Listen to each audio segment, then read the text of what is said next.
పునరుద్ధానపు ఆరాధనలో పాలు పొందిన దేవుని ప్రియులందరికీ నా హృదయపూర్వకమైన వందనాలు, దేవునికి స్తోత్రాలు. సేవకురాళ్ళందరికీ వందనాలు, అలాగే సేవకులందరికీ కూడా వందనాలు. సకల ఆశీర్వాదాలకు ఆధారభూతుడు జ్యోతిర్మయుడైన తండ్రి నిశ్చయముగా మిమ్మల్ని దీవించి ఆశీర్వదించును గాక. వర్తమానంలోకి వెళదాం. యోహాను రాసిన 3వ పత్రిక,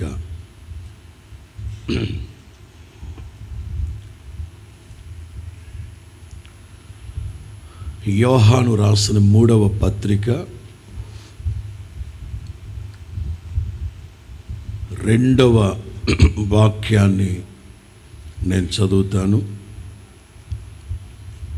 యోహాను రాసిన 3వ పత్రిక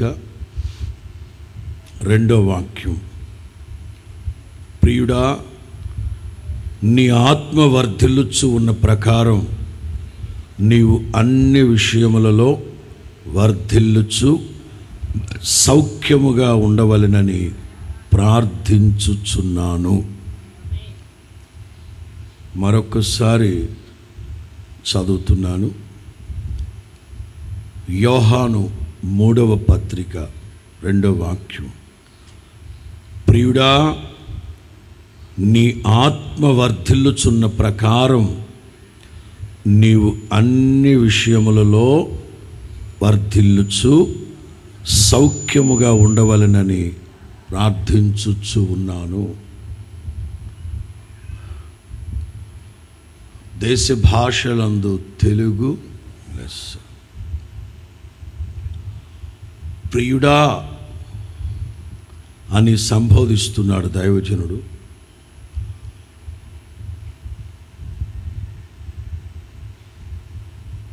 ప్రేమికుల భాష.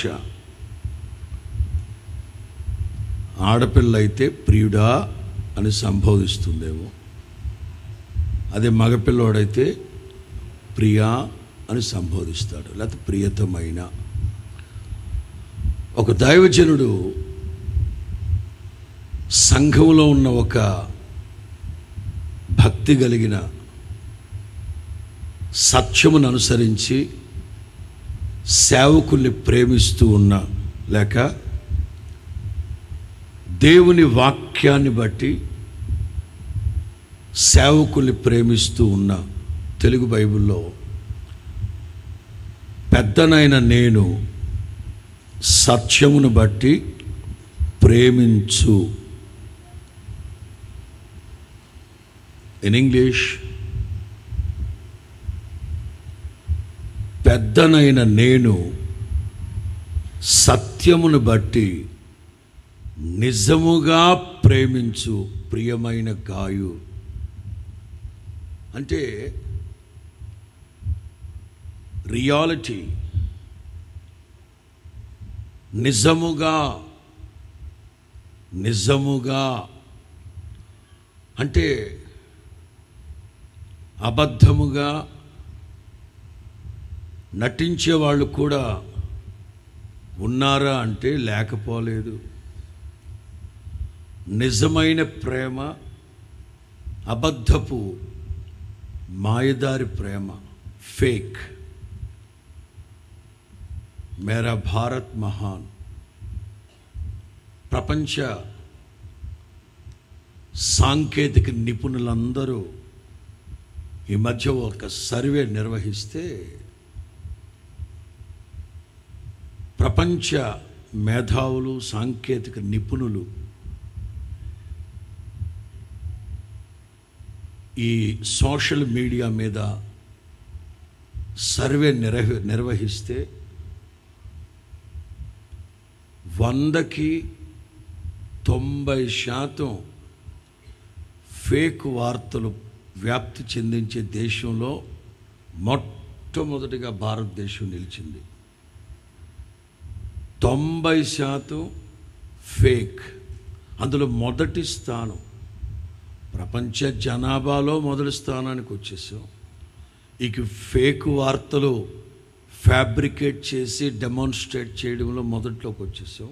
ఇక అన్నిట్లో కరప్షన్ అంటారా? చెప్పే పనే లేదు.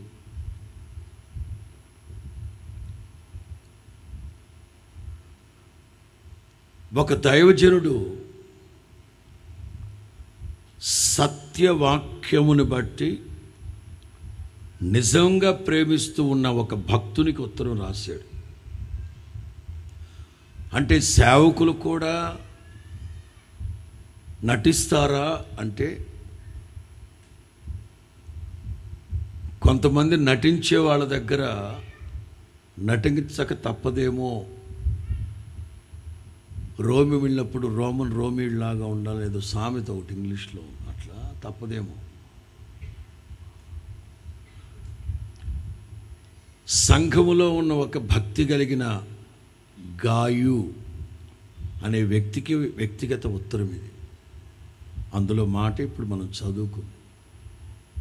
సత్యమును బట్టి అంటే క్రీస్తు యేసును బట్టి నిజముగా నేను ప్రేమించే గాయుకి ఈ ఉత్తరం రాస్తున్నా. మేలు కోరిన సేవకునిగా ఉత్తరం రాస్తున్నాను. ఇందులో ఉన్న మంచి మాట, నీ ఆత్మ వర్ధిల్లుచు ఉన్న ప్రకారం, ప్రియుడా అనే మాటని ఫోకస్ చేయకుండా, నీ ఆత్మ వర్ధిల్లుచు ఉన్న ప్రకారం మీ పైని నాయకులుగా ఉన్న మేము మీ ఆత్మలు కాయుచూ ఉన్నాము గనక, కేవలం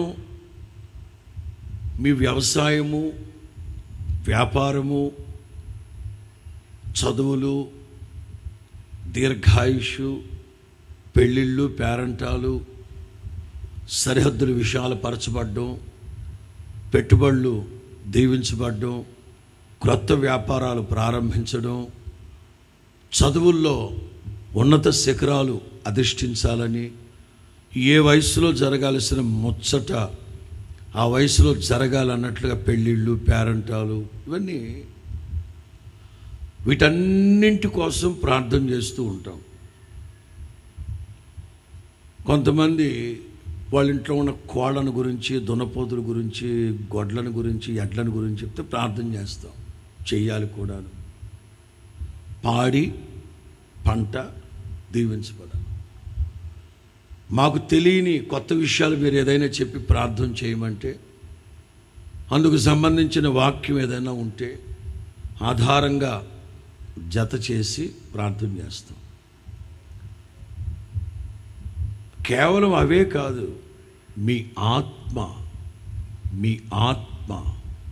ఓ దైవజనుడి ప్రార్థన ఏమిటంటే, నీ ఆత్మ వర్ధిల్లుచు ఉన్న ప్రకారం సమాజంలో అన్ని విషయాల్లో నీవు వర్ధిల్లుతూ సౌఖ్యముగా ఉండాలని ప్రార్థన చేస్తున్నాను. యేసు ప్రభువు కూడా అందరి కోసం ప్రార్థన చేసేవారు. 3.5 సంవత్సరాల్లో ఎక్కువ శాతం ప్రజల కోసమే ప్రార్థన చేసేవారు. అప్పుడప్పుడు శిష్యులకి కొన్ని విషయాలు అర్థం కాకపోతే చాటుగా వెళ్ళి ప్రార్థన చేసేవారు.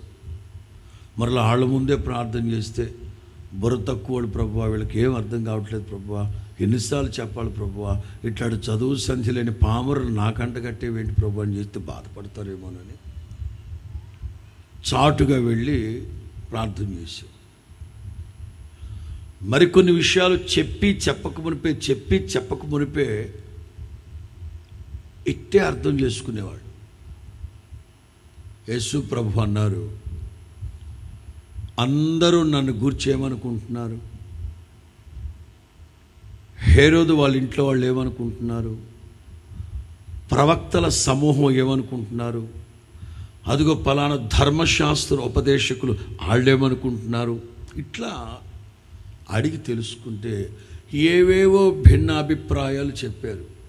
వెంటనే ప్రభు అన్నారు, మీరేమనుకుంటున్నారు? మేము అనుకునేదే ఉంది ప్రభువా, సాక్షాత్తు పరలోకము నుంచి దిగి వచ్చిన దేవుని కుమారుడు అయిన క్రీస్తువి.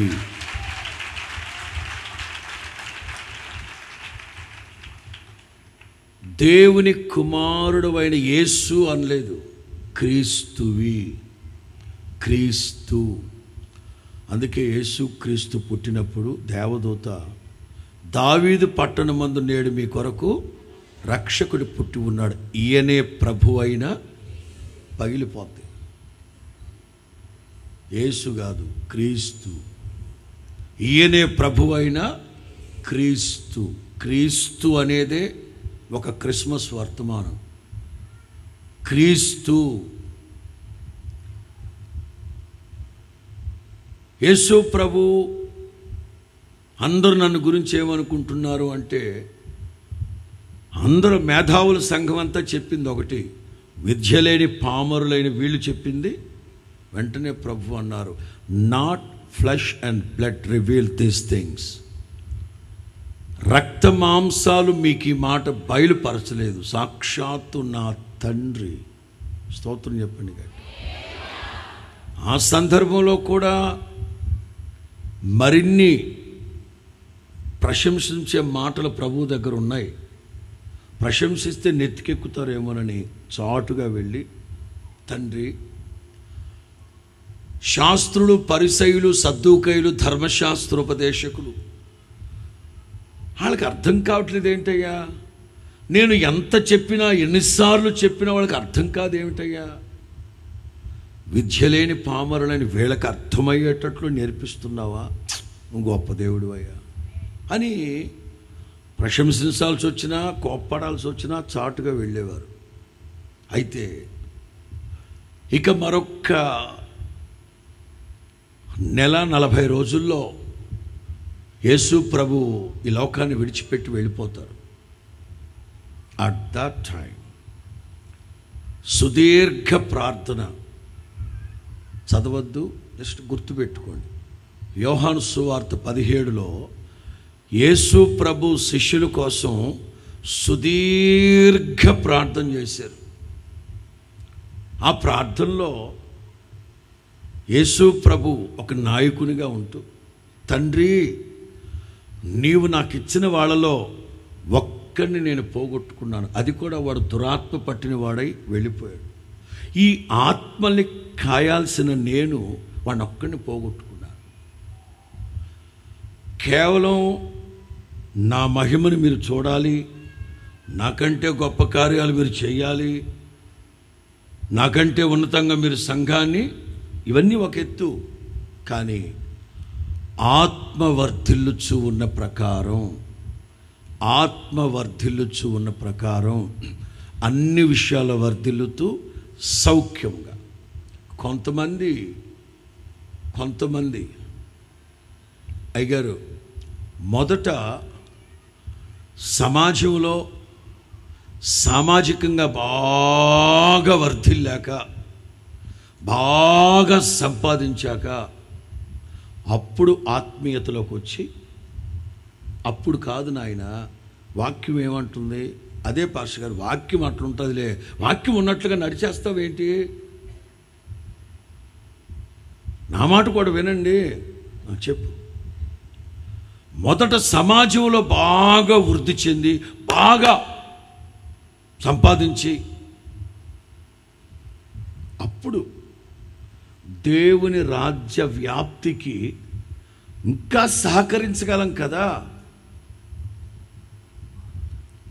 ఈలోగా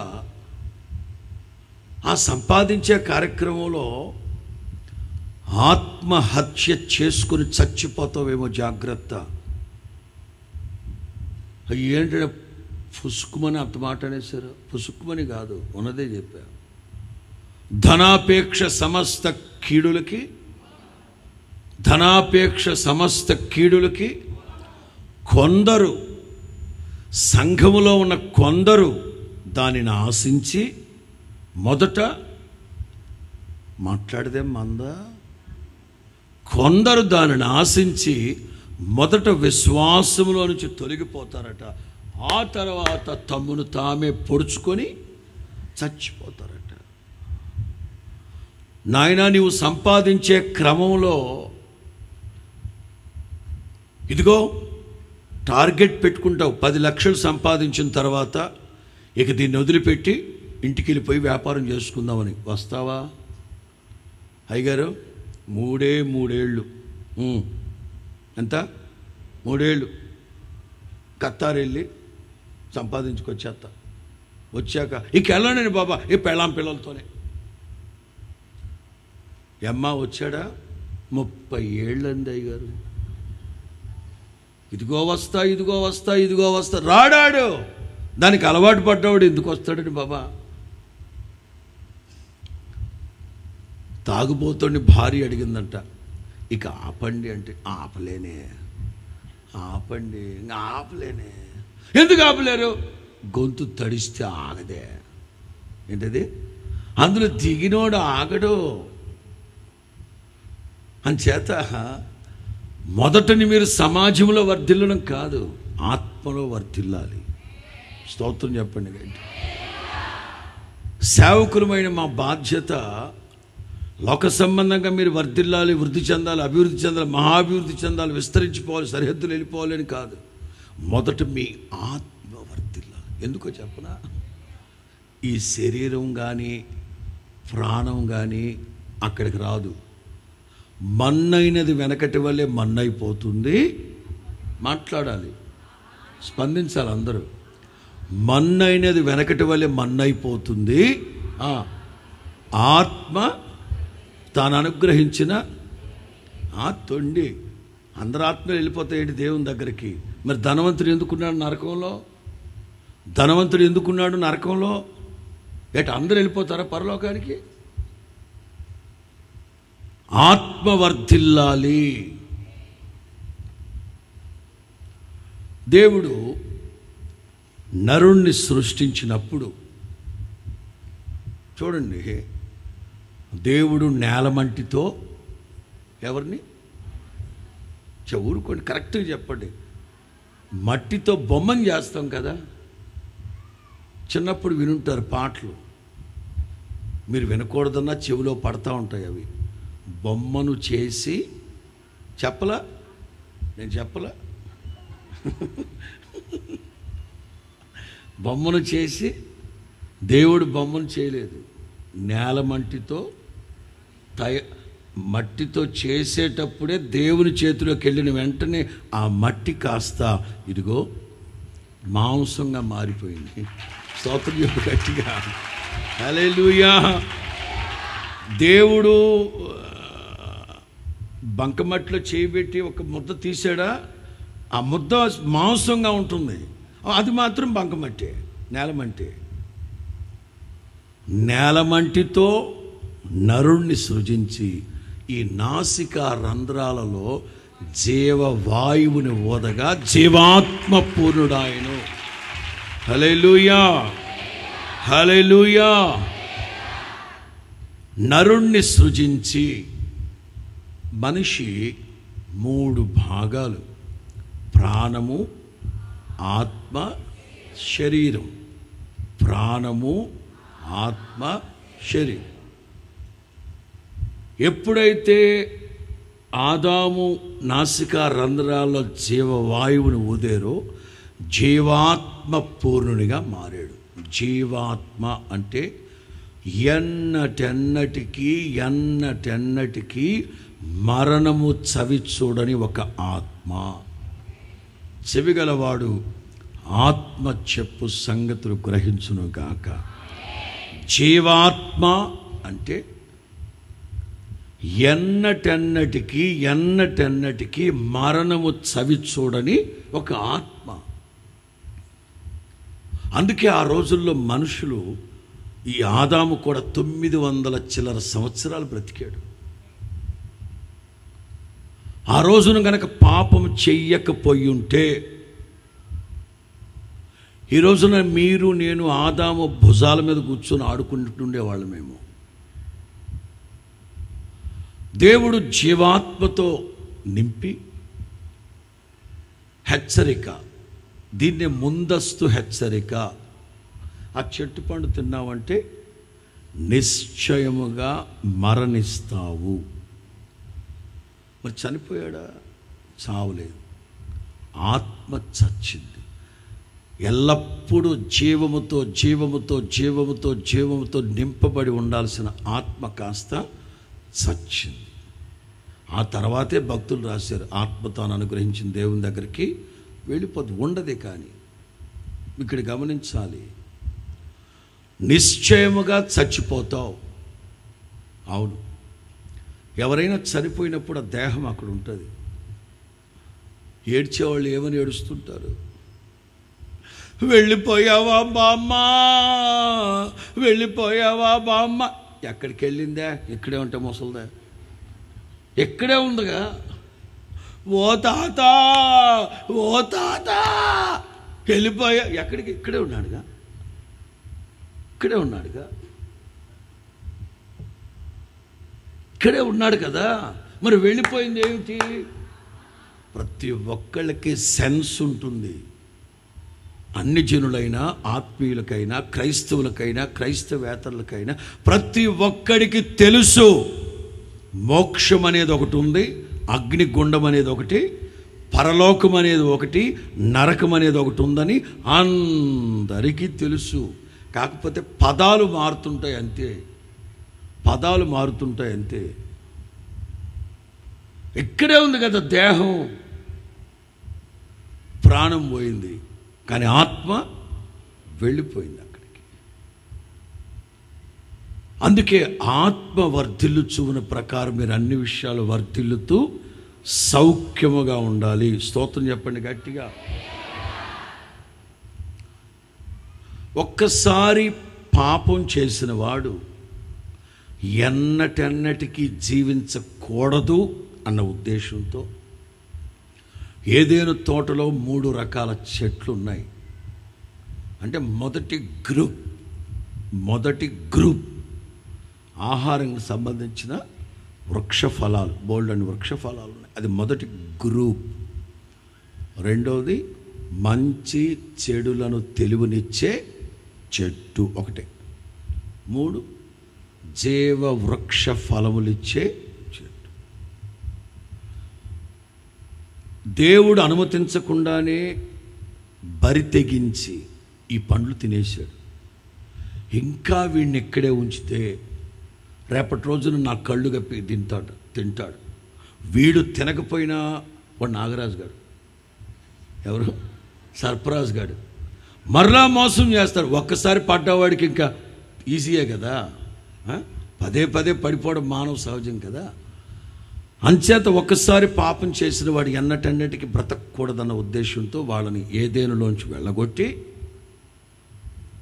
విచిత్రం ఏంటో తెలుసా, ఏదేను తోట చుట్టూ కంచేశాడు. ఎస్పెషల్లీ జీవవృక్ష ఫలములు ఇచ్చే చెట్టు వైపుకు వెళ్లకుండా అగ్ని కంచి వేసి పెట్టాడు.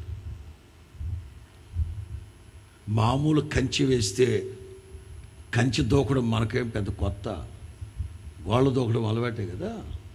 అందుకని ఎక్కడ దూకుతాడమని ఖడ్గ జ్వాలని పెట్టాడు, ఎల్లటికీ వెళ్ళకుండా. ప్రియులారా, ఈ ఆత్మ చచ్చిపోకూడదు.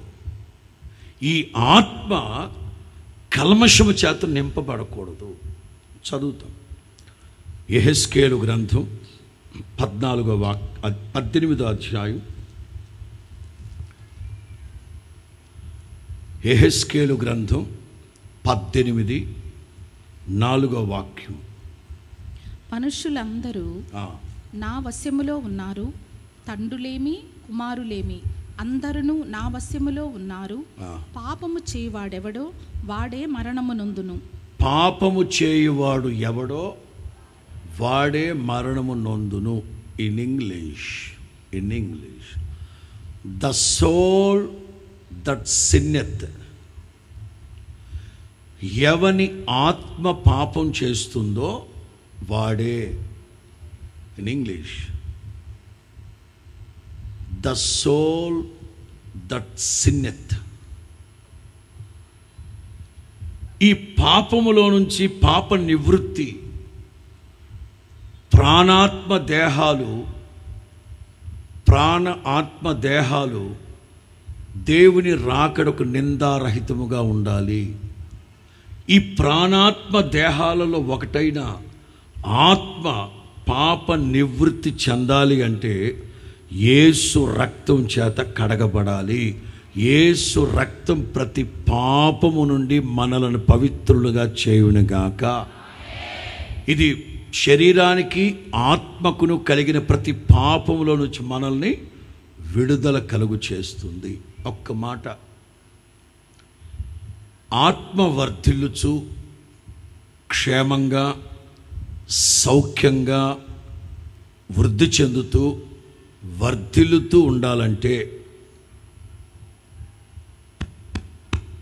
నీలో ఉన్న ఆత్మని ఎలా చూసుకోవాలో తెలుసా? జస్ట్ మీకు అర్థమయ్యేటట్లు చెప్తాను. నీ ఆత్మ వర్ధిల్లుచు ఉన్న ప్రకారం అన్ని విషయాలు వర్ధిల్లుచు క్షేమంగా సౌఖ్యంగా అభివృద్ధి వృద్ధి మహావృద్ధి ఇవన్నీ చెందాలంటే దేవుడు నీకిచ్చిన ఆత్మని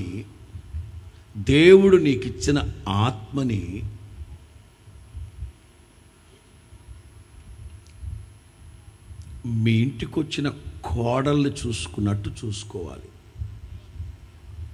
ఎవరు ఆమెనంది?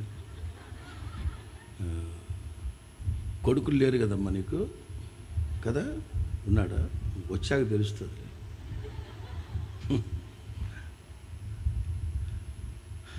అంటే మీకు సింపుల్గా అర్థం అవ్వాలని చెప్తున్నా. ఈ ఆత్మ వర్ధిల్లాలంటే, సౌఖ్యంగా ఉండాలంటే, క్షేమంగా ఉండాలంటే ప్రతి ఒక్కరూ మీలో ఉన్న ఆత్మని ఎలా చూసుకోవాలంటే, బోయజు ఇంట్లో అడుగుపెట్టిన రూతుని గనక బోయజు ఎలా చూసుకున్నాడో, వాళ్ళత్త నయోమి ఎలా చూసుకుందో అలా చూసుకోవాలి. రూతు గ్రంథం 4వ అధ్యాయం 11, 12. రూతు గ్రంథం 4వ అధ్యాయం 11, 12.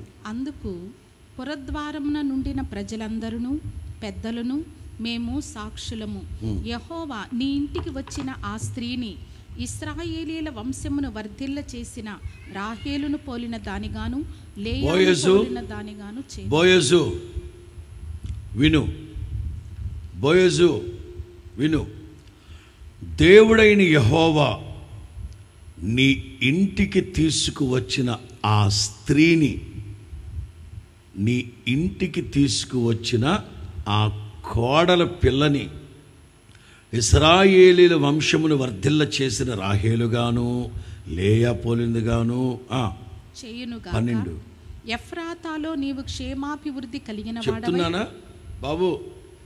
నీ ఆత్మకి సహోదరి, నీ ఆత్మ వర్ధిల్లుచు సౌఖ్యముగా క్షేమముగా దీవించబడాలంటే నీవు క్షేమాభివృద్ధి గలవాడవే బెత్లెహేములో నీకు ఖ్యాతి.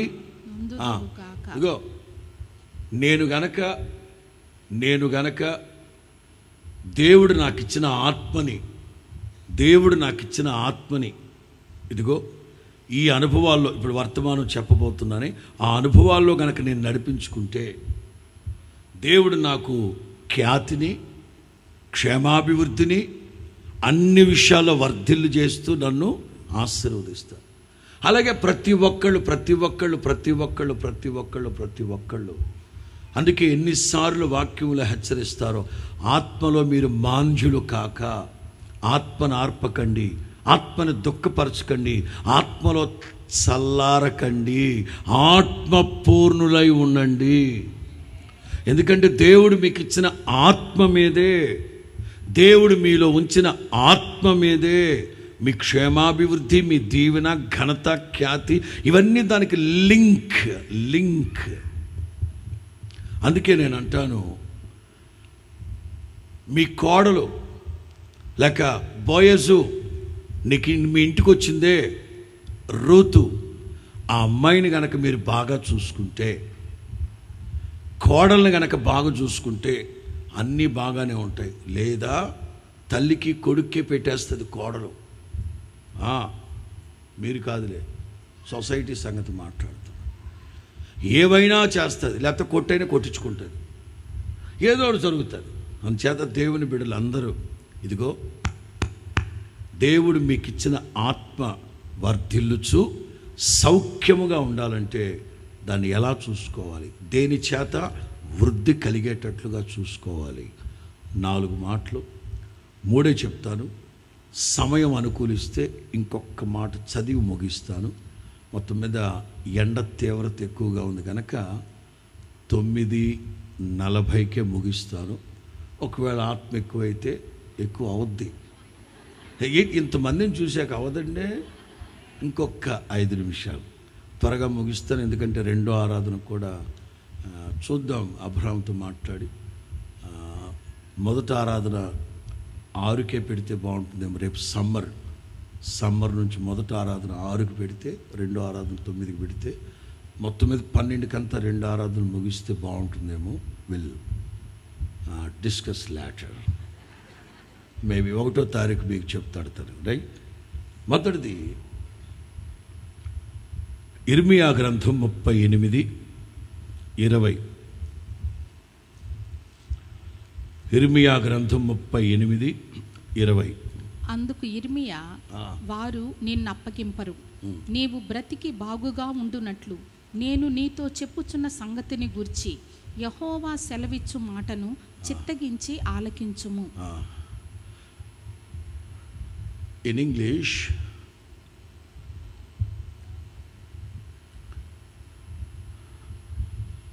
thy soul shall live. నీ ఆత్మ జీవించుచూనే ఉంటుంది. తెలుగు బైబిల్లో నీవు బ్రతికి బాగుగా నుండునట్లు నేను నీతో చెప్తున్న సంగతిని గూర్చి, ఒకటే మాట, నీ ఆత్మ వర్ధిల్లాలి, నీ ఆత్మ జీవిస్తూ సౌఖ్యముగా ఉండాలి అంటే మొదటిది దేవుని వాక్యాన్ని వినాలి. స్తోత్రం చెప్పండి. నేను నీతో చెప్తున్న సంగతులు ఆలకించు. యెహోవా మాటని చిత్తగించి ఆలకించు. Then your soul shall live. నీ ఆత్మ జీవిస్తూనే ఉంటుంది. స్తోత్రం చెప్పండి గట్టిగా. తెలుగు బైబిల్లో నీవు బ్రతికి, ఇన్ ఇంగ్లీష్, వాళ్ళు ఎన్ని కుట్రలు చేసినా, ఎన్ని కుతంత్రాలు చేసినా, ఎంతమంది ఏకమై నీకు విరోధంగా కీడు చేస్తున్నా సరే, ఒకానొక సందర్భంలో యోసేపుని బురద గొంతులో వేశారు. నీళ్లు లేని, మొన్న ఎక్కడో వాక్యం చెప్పాను నేను, గడిచిన ఆదివారం రాత్రి అనుకుంటాను, నీరు లేని గొయ్యి, నీరు లేని గోతులో పడితే కాళ్ళు చేతులు విరిగిపోతాయి. అలాగని నీళ్లుంటే చచ్చిపోతాం. బురద గుంటలో వేసారనుకోండి, సూక్తి చదివాను అక్కడ, వరదనైనా తట్టుకోవచ్చు అంటే, కానీ బురదను తట్టుకోలేమంట. ఇర్మియాని బురదలో వేసేశారు, బురదున్న బావిలో వేసేశారు. కుట్రలు, కుతంత్రాలు, దైవ ఆవేశముతో దేవుని ప్రజల క్షేమాన్ని కోరి హెచ్చరిస్తూ, గద్దిస్తూ. అంతేనా? ఇర్మియా ఎంతసేపు హెచ్చరించి గద్దిస్తూనే ఉన్నాడా? ఇంకో వేరే కోణం లేదా తనలో? నా కన్నీరు కన్నీటి ఓటగా మారిపోయింది. నా జనుల్లో హతులైన వారిని చూసినప్పుడు, వాళ్ళ సమాచారాన్ని వినినప్పుడు నా కళ్ళు కన్నీటి ఓటగా. పరిశుద్ధ గ్రంథం అంతట్లో కన్నీటి ప్రవక్త అనే ఒక బిరుదు కూడా, ఒక శీర్షిక ఇచ్చారు ఆయనకి. ఇన్ని కుట్రలు, కుతంత్రాల మధ్యలో ఒక సేవకుడు కృంగిపోతూ, చంపేస్తారేమో, నాశనం చేస్తారేమో, మీరు నాకు ఇచ్చిన ఖ్యాతిని, గౌరవాన్ని ఇలా బదనాం చేస్తారేమో అని బాధపడుతుంటే, దేవుడు వాక్యం అంటుంది, యెహోవా మాట చెవియొగ్గి ఆలకించు, యెహోవా మాటలు చిత్తగించు, నీ ఆత్మ వర్ధిల్లుతూనే ఉంటుంది, చావదు. స్తోత్రం చెప్పు గట్టిగా. ఈ ఆత్మ చావకుండా, చల్లారిపోకుండా, కృంగిపోకుండా, దుఃఖపడకుండా, నాశనం అయిపోకుండా ఉండాలంటే మొట్టమొదటి ప్రయారిటీ, ప్రాధాన్యత దేవుని వాక్యం. దేవుని వాక్యం. ఇక్కడున్న మనం అందరమే రోజుకి 3 పూట్ల తింటున్నాము అంటే, తింటున్నాము కాదులే, మీరు రోజుకి 3 పూట్ల తింటున్నారు అంటే ఏంటయ్య గారు మరి 3ఏనా? ఆ మధ్య ఒక ఆంటీ అందటేసిన గారితో 7 సార్లు తింటానయ్యా నేను. అదేంటమ్మా 7 సార్లు ప్రార్థన కదా చెయ్యాలంటే, లేదు బాబు నేను తింటాను. ఎందుకు అలాగా? ఒక్కసారిగా తిన్ను, మీ గుంటూరు భాష, ఒక్కసారిగా తిన్ను తేప కత్తె,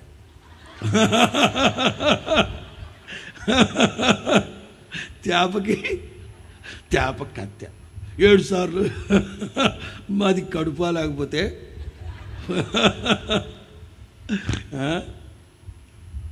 ఇప్పుడు morning breakfast and lunch, dinner. దొరలు అనుకోండి, చిచ్చి మేము మార్నింగ్ బ్రేక్ఫాస్ట్ మాత్రం దిట్టంగా తింటామండి. అదే మన సామెతలో ఒకటి, morning eat like A king, morning eat like a king, afternoon eat like a queen, night eat like a butler, లేకపోతే సర్వెంట్.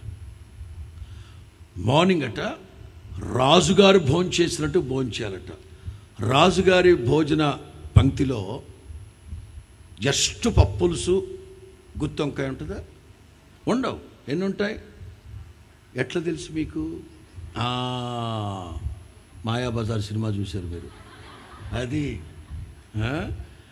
రాజుగారి భోజన పంక్తిలో అచ్చిబాబు బోలెడన్ని ఐటమ్స్ ఉంటాయి. సాంబార్ ఉందా? వెళ్ళేసి వస్తా. ఎందుకంటే అంత పెద్ద భోజన పంక్తి అంటే దిట్టంగా తినాలి. మార్నింగ్, మధ్యాహ్నం ఈట్ లైక్ ఏ క్యూన్. తెలిసిందేగా, ఆడపిల్లలు దిట్టంగా తింటారా? ఏవో కలుపుతూ ఉంటారు. నైస్ లేడీస్ అంతా గట్టి గాలి కొడితే గోదాట్లో పడిపోతారు. పావుసేరు కన్ను ఉండదు. తిని సావచ్చు కదా, తల్లిదండ్రులు తీసుకొచ్చి పెడితే. Like just క్యూన్. Night like a servant. అంటే సర్వెంట్కి ఇంతంత పెడతారు దిట్టంగా. మనం అందరం తినగా మిగిలిపోయింది ఆడి మొహాన్ని కొడితే ఆడేదో 4 ముద్దలు దాంట్లో. మనం ఏం చేస్తాం? పగలంతా ఏదో పని బాట ఉంటుంది అయ్యగారు, అందుకని స్లిమ్గా తిని నైట్ దిట్టంగా తింటే ఇది ఫ్యామిలీ ప్యాక్ వచ్చేస్తుంది.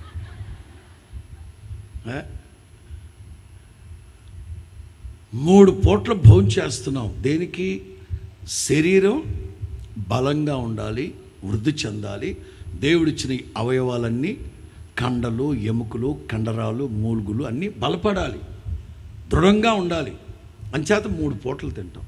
అలాగే మీ ఆత్మ వర్ధిల్లాలి అంటే నీ దేవుడైన యెహోవా చెప్తున్న మాటలు చిత్తగించి ఆలకించాలి. దేవుని వాక్యం నిన్ను ఆత్మలో వృద్ధి కలుగు చేసి వర్ధిల్లింప చేస్తూ, చచ్చిపోదు. దై సోల్ షల్ నాట్ డై. నీ ఆత్మ చచ్చిపోకూడదు. నిజమే. తిండి తిప్పట్లు పెట్టకుండా ఉన్నాం అనుకోండి, ఈ దేహానికి ఏమైపోద్ది? మొదటగా కొంతకాలం నీరసించి మరి కొంతకాలానికి క్షీణించి చివరికి పరదేశులము. తప్పదు, తినాలి కదా. స్తోత్రం చెప్పండి గట్టిగా. మీ ఆత్మ వర్ధిల్లాలి. యోహాను సువార్త 1వ అధ్యాయం 1:4-14. యోహాను సువార్త 1వ అధ్యాయం 1:4-14. ఆదియందు వాక్యముండెను, వాక్యము దేవుని యొద్ద. అందరు కలవాలి, అందరు కలిసి చదవాలి, అందరు స్పందించాలి. ఆదియందు వాక్యముండెను, వాక్యము దేవుని యొద్ద ఉండెను, వాక్యమే దేవుడై. 4వ వాక్యం, ఆయనలో జీవముండెను, ఆ జీవము మనుషులకు వెలుగై ఉండెను. 14, ఆ వాక్యమే శరీరధారి అయి కృపా సత్య సంపూర్ణునిగా మన మధ్యలో in English, and the word was made flesh and dwelt among us. Tamil, ఇంగ్లీష్లో, తెలుగులో, ఇంగ్లీష్లో మన మధ్యలో ఇన్ తమిళ్ వర్షన్. ఆ వాక్యమే శరీరధారి అయి కృపా సత్య సంపూర్ణునిగా మనలో. ఇన్ తమిళ్ నమక్కుల్ మనలో.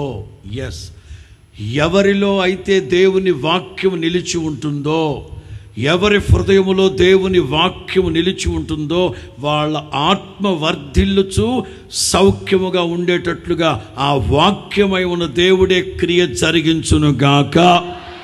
స్తోత్రం చెప్పండి గట్టిగా. మన మధ్యలో కాదు, నమ్మకుల్ మనలో దేవుని వాక్యం మీ అందు నిలిచి ఉన్నది గనక. ఎక్కడ? యోహాను 1వ పత్రిక 2లో దేవుని వాక్యం మీ అందు నిలిచి ఉన్నది గనక మీరు దుష్టుణ్ణి జయించరు. మనలో, మీ అందు నిలిచి ఉండాలి. మన మధ్యలో కాదు, మన ఇంట్లో కాదు, నీలో.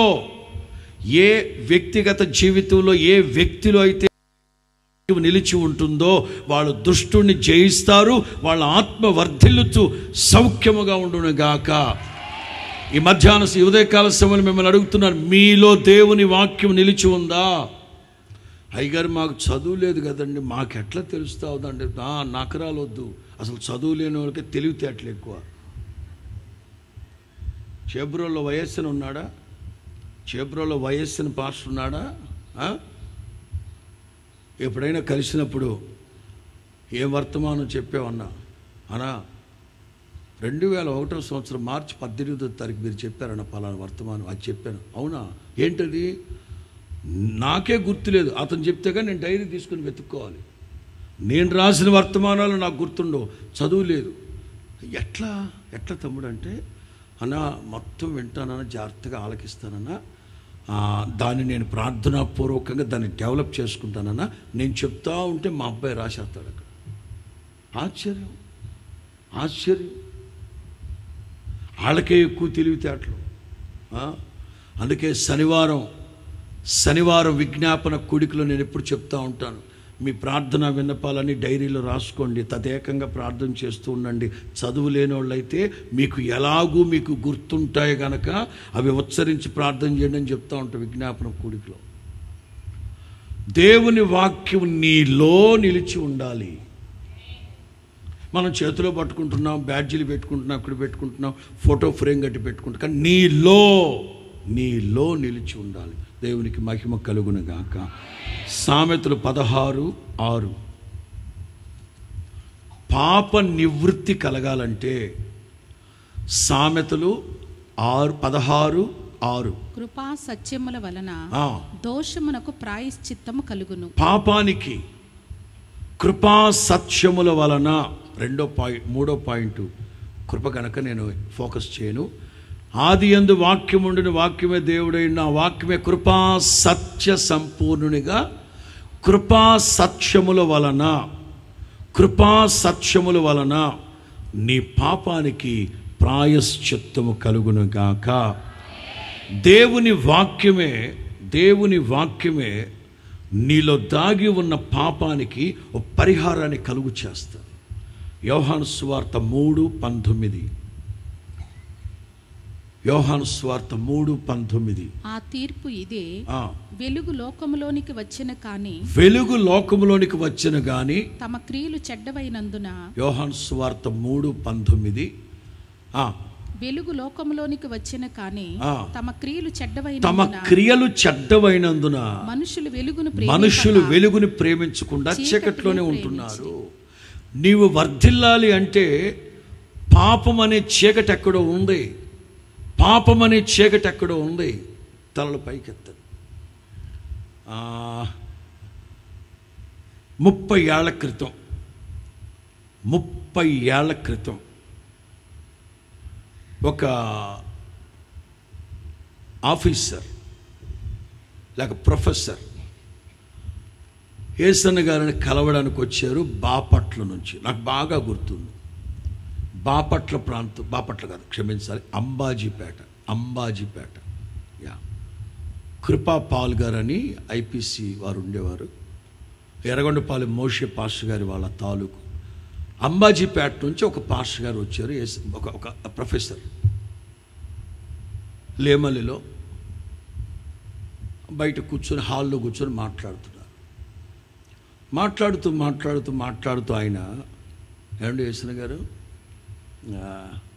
ఆ చెట్టు ఎంతకాలం అయింది పాతి? ఒక 10 ఏళ్ళు అయింటుందండి. అవునా? ఏదో మాట్లాడడం. యేసన్న గారు, అది ఎప్పుడైనా కాపు కాసిందా యేసన్న గారు? కాయలేదండి, ఎప్పుడు వేసాంగా నా జామ చెట్లు అట్లాగే ఉంది. మనము ఏమండి యేసన్న గారు, దానికి మామూలుగా మీరు ఇదిగో చదువుకున్నవాడు అని వదిలిపెట్టేస్తున్నాను. నాతో మాట్లాడుతూ చెట్టు సంగతి నీకెందుకురా మాట్లాడేవాడు. సరే, ఆయన ఏదో మాట్లాడేసి మొత్తం మీద ప్రార్థన చేసుకుని వెళ్ళిపోతుంటే, ఆఫీసర్ కదా, ప్రొఫెసర్ కదా, యేసన్న గారు కూడా ఆ గేట్ వరకు వచ్చారు. ఆ గేట్ ప్రక్కనే ఉంటుంది ఆ చెట్టు, జామ చెట్టు. వెళ్ళిపోతూ యేసన్న గారు చెట్టు ఎక్కువ కారెక్కు కాదండి యేసన్న గారు.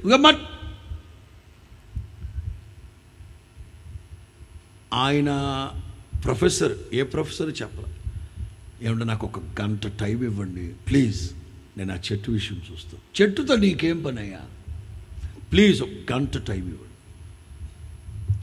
సరే, నేనైతే ఉండలేను, నాకు వేరే ప్రార్థన ఉంది, నేను వెళ్ళిపోతున్నానని చెప్పి వెళ్ళిపోయాడు. మొత్తం మీద ఆయన ఏదో చేసిరు. సరిగ్గా 3 నెలలు దాటేసరికి అద్భుతమైన జామ కాపు, అద్భుతమైన జామ పండ్లు తీసుకొని తింటుంటే అస్సలు పటికి బెల్లంలో ముంచి తీసినట్టుంది. అప్పుడు ఆయన వచ్చాడు. ఆయన ఏం చేశాడా తీరా చూస్తే, ఆయన అగ్రికల్చర్, అంబాజీపేట అగ్రికల్చర్ కాలేజీలో ప్రొఫెసర్. ఇది మోడుబారిపోయి బీడుబారిపోయి ఉంటే చూస్తున్నాడు. ఆయన యేసన్న గారు వెళ్ళిపోయాక ఆయన దాన్ని బాగా లోతుగా తవ్వి ఆ వేర్ల దగ్గర చెత్త చెదారం, పనికిమాలిన చెత్త చెదారం, ప్లాస్టిక్ కవర్లు, ఈ డబ్బాలు, రాళ్ళు అన్నీ ఉన్నాయి. అవన్నీ పనికిమాలిన చెత్త అంతా తీసేసి మంచి ఎరువు తీసుకొచ్చేసి మళ్ళీ కప్పెట్టేసి వెళ్ళిపోయాడు. అందుకే యేసు ప్రభు అంటారు, మీరు బహుగా ఫలించకపోవడానికి కారణం పనికిమాలిన తీగలు బయట లేవు. మీ ఆత్మ వర్ధిల్లకపోవడానికి కారణం పనికిమాలిన చెత్త. ఆ హృదయంలో ఉన్న దోషమంతా తొలగాలి. చెత్త ఎన్నో ఆశలతో, ఎన్నో ఆశయాలతో, ఎన్నో వ్యయ ప్రయాసలు కోర్చి ఆత్మాభిమానాన్ని చంపుకొని మరి సార్ యెరూషలేము మందిరం కట్టుకోవాలి. ప్రభువు మిమ్మల్ని ఏదైనా ప్రేరేపిస్తే కలప, బంగారు. నెహెమ్యా రాజుని అడిగేశాడు, మందిరం కట్టుకోవాలి సార్, ఏదన్నా ఇవ్వండి సార్ ప్లీజ్ సార్. రాజుగారు 100 దొంగలు ఏదో మాట్లాడుతుంటే భార్య వచ్చింది. ఏంటండి నెహెమ్యా ఏదో మాట్లాడుతున్నాడు, అదేదో వాళ్ళు ఏదో చర్చి కట్టుకోవాలంట, అందుకని ఒక 100 దొంగలు అవన్నీ దాంట్లో రాసి సంతకం పెడతారు. 100 ఏంటండి, 4 రెట్లు ఇచ్చి పంపించండి. మంచోడు నెహెమ్యా. ఇట్లాంటి భార్యలు ఉండాలి. డొక్క మాణిక్యమ్మ మనవరాలు వీళ్ళందరూ. రాజేమో ఒక్కింతిస్తూ ఉంటే బబులోన్ రాజు భార్య 4-5 రెట్లు ఎక్కువ ఇచ్చి పంపించమని. నిజమే. అట్లా ఆత్మాభిమానాన్ని చంపుకొని డబ్బులు అడుక్కొని తెచ్చుకొని మందిరం కట్టబోతుంటే కడదామని వస్తే సేవకుల కూడికల్లో చెప్పాను నేను గత సంవత్సరం, యెరూషలేం అంతా చెత్త చెత్త చెత్త చేత నింపబడిపోయింది. యెరూషలేం అంటే కేంద్రం చెత్త చేత నింపబడిపోయింది. ఒకానొక సందర్భంలో దేవుని బిడ్డలు ఏమన్నారు తెలుసా? యెరూషలేము వీధుల్లో విస్తారమైన చెత్త ఉండటం వలన ఇక ఈ మందిరాన్ని కట్టడం, మందిరం పనులు చేయడం, ప్రాకార కట్టడం మా వల్ల కాదు, మేము వెళ్ళిపోతాం. యెరూషలేము అంటే దేవుని మందిరం. దేవుని మందిరం అంటే మన దేహం. ఇదిగో నీ దేహం అనే దేవుని ఆలయంలో విస్తారమైన చెత్త. మీరు ఇంటికి వెళ్ళాక చదవండి ఆ మాటలు. యెరూషలేములో విస్తారమైన చెత్త ఉండటం వల్ల ప్రాకారాలు కట్టడం మా వల్ల కాదు, ఈ మందిరాన్ని శుభ్రం చేయడం, శుద్ధీకరించడం మా వల్ల కాదు. చెత్త చెత్త మనుషులు, చెత్త మాటలు, చెత్త రోత బ్రతుకులు ఉన్నాయి ఇక్కడ, మా వల్ల కాదు. నీ ఆత్మ వర్ధిల్లలేకపోవడానికి కారణం హృదయంలో చెత్త. దానికి నివృత్తి కలగాలంటే కృపా సత్య వాక్యం కావాలి. వాక్య ప్రక్షాళన. దేవుడు సంఘాన్ని తన ఎదుట మహిమ కలిగిన సంఘముగా ఉంచుకోవాలనుకున్నప్పుడు వాక్యపు ఉదక స్నానం, వాక్యపు ఉదక స్నానం. నీ హృదయంలో ఉన్న చెత్తంతా కడగాలి, శుద్ధీకరించబడాలి. మనుషులు హృదయంలో చీకటి పెట్టుకున్నారు కనుక వెలుగులోకి రాలేకపోతున్నారు, అందుకే వర్ధిల్లలేకపోతున్నారు. చూద్దాం. ఎఫెసీ పత్రిక 1వ అధ్యాయం 13.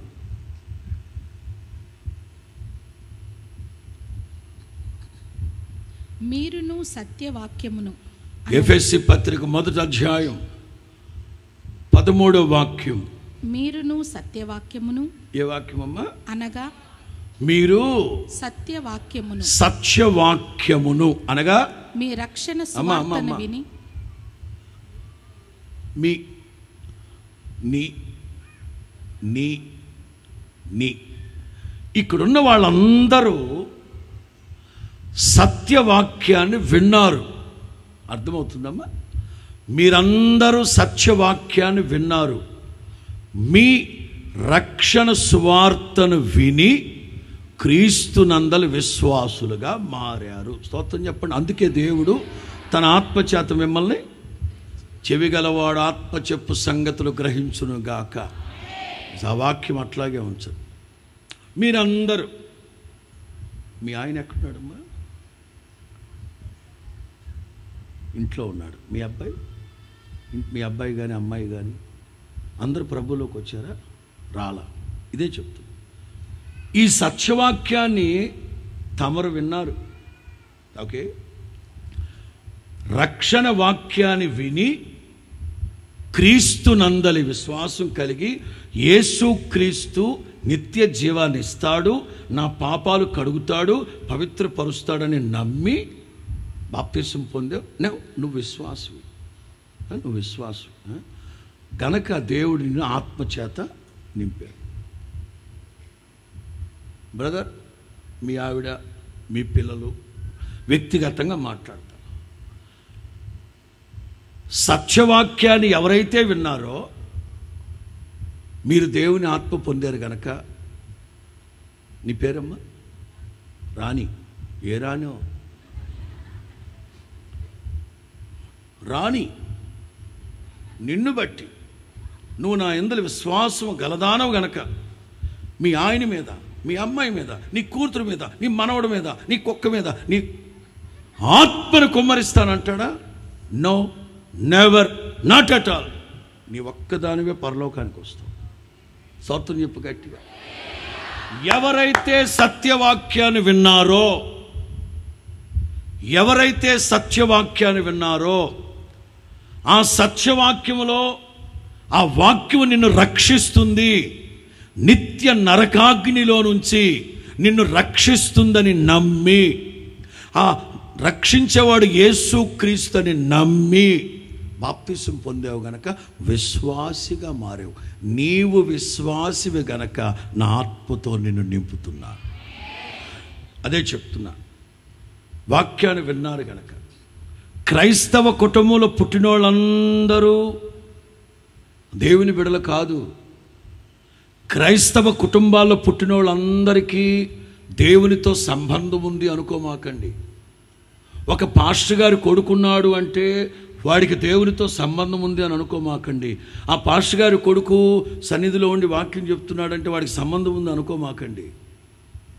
మీకు పుట్టిన పిల్లలు నువ్వు క్రైస్తవురాలు గనక, ప్రభువుని నమ్ముకున్న దాని గనక నీ కొడుక్కి దేవునికి సంబంధం ఉండదు.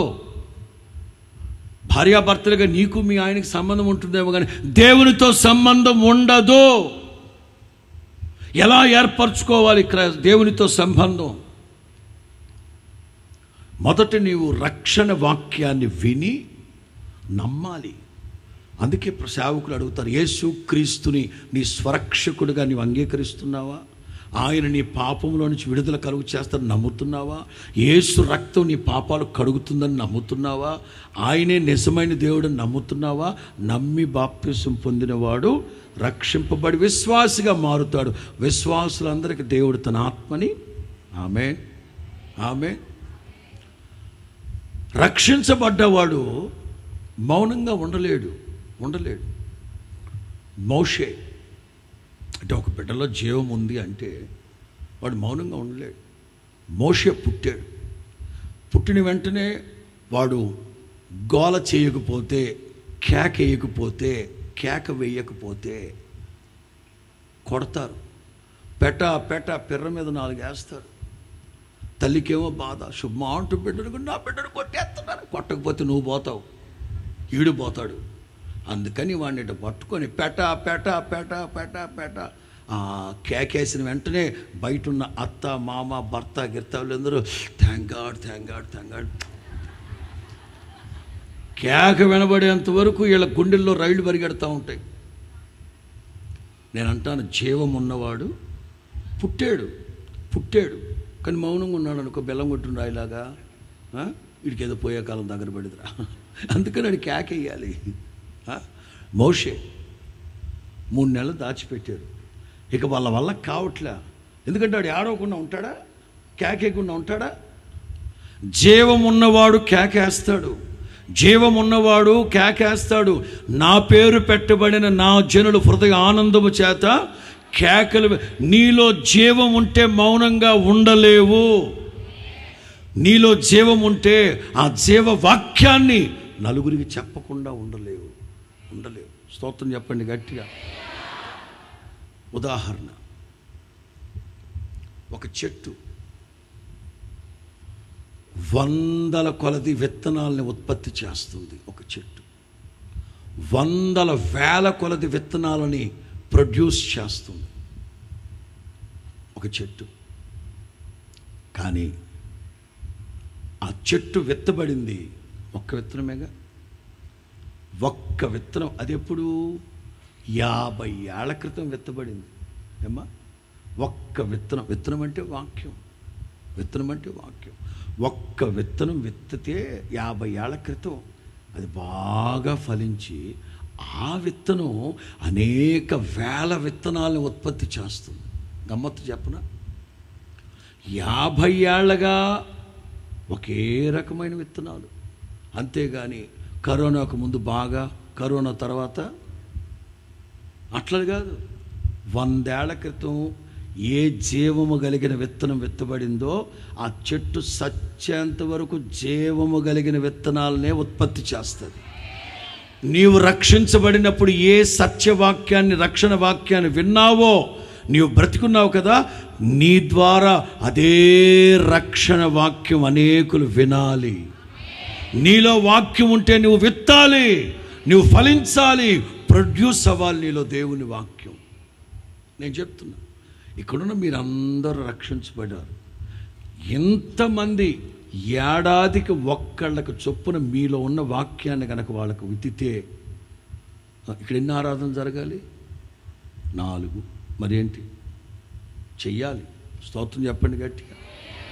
రెండో మాట చెప్పండి. మొదట ఆత్మ వర్ధిల్లాలంటే ఏముండాలి? వాక్యం. 2 స్తుతి ఆరాధన అనుకుందాం. 71వ కీర్తన 23వ వాక్యం.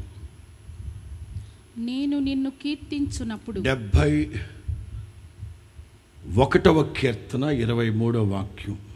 నేను నిన్ను కీర్తించునప్పుడు నా పెదవులను నీవు విమోచించిన నా ప్రాణమును నిన్ను గూర్చి ఉత్సాహధ్వని చేయును.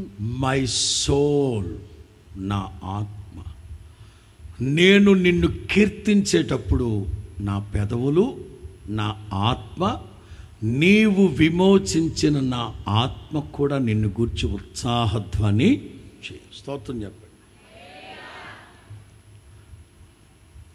మొన్న మచిలీపట్నంలో చెప్పాను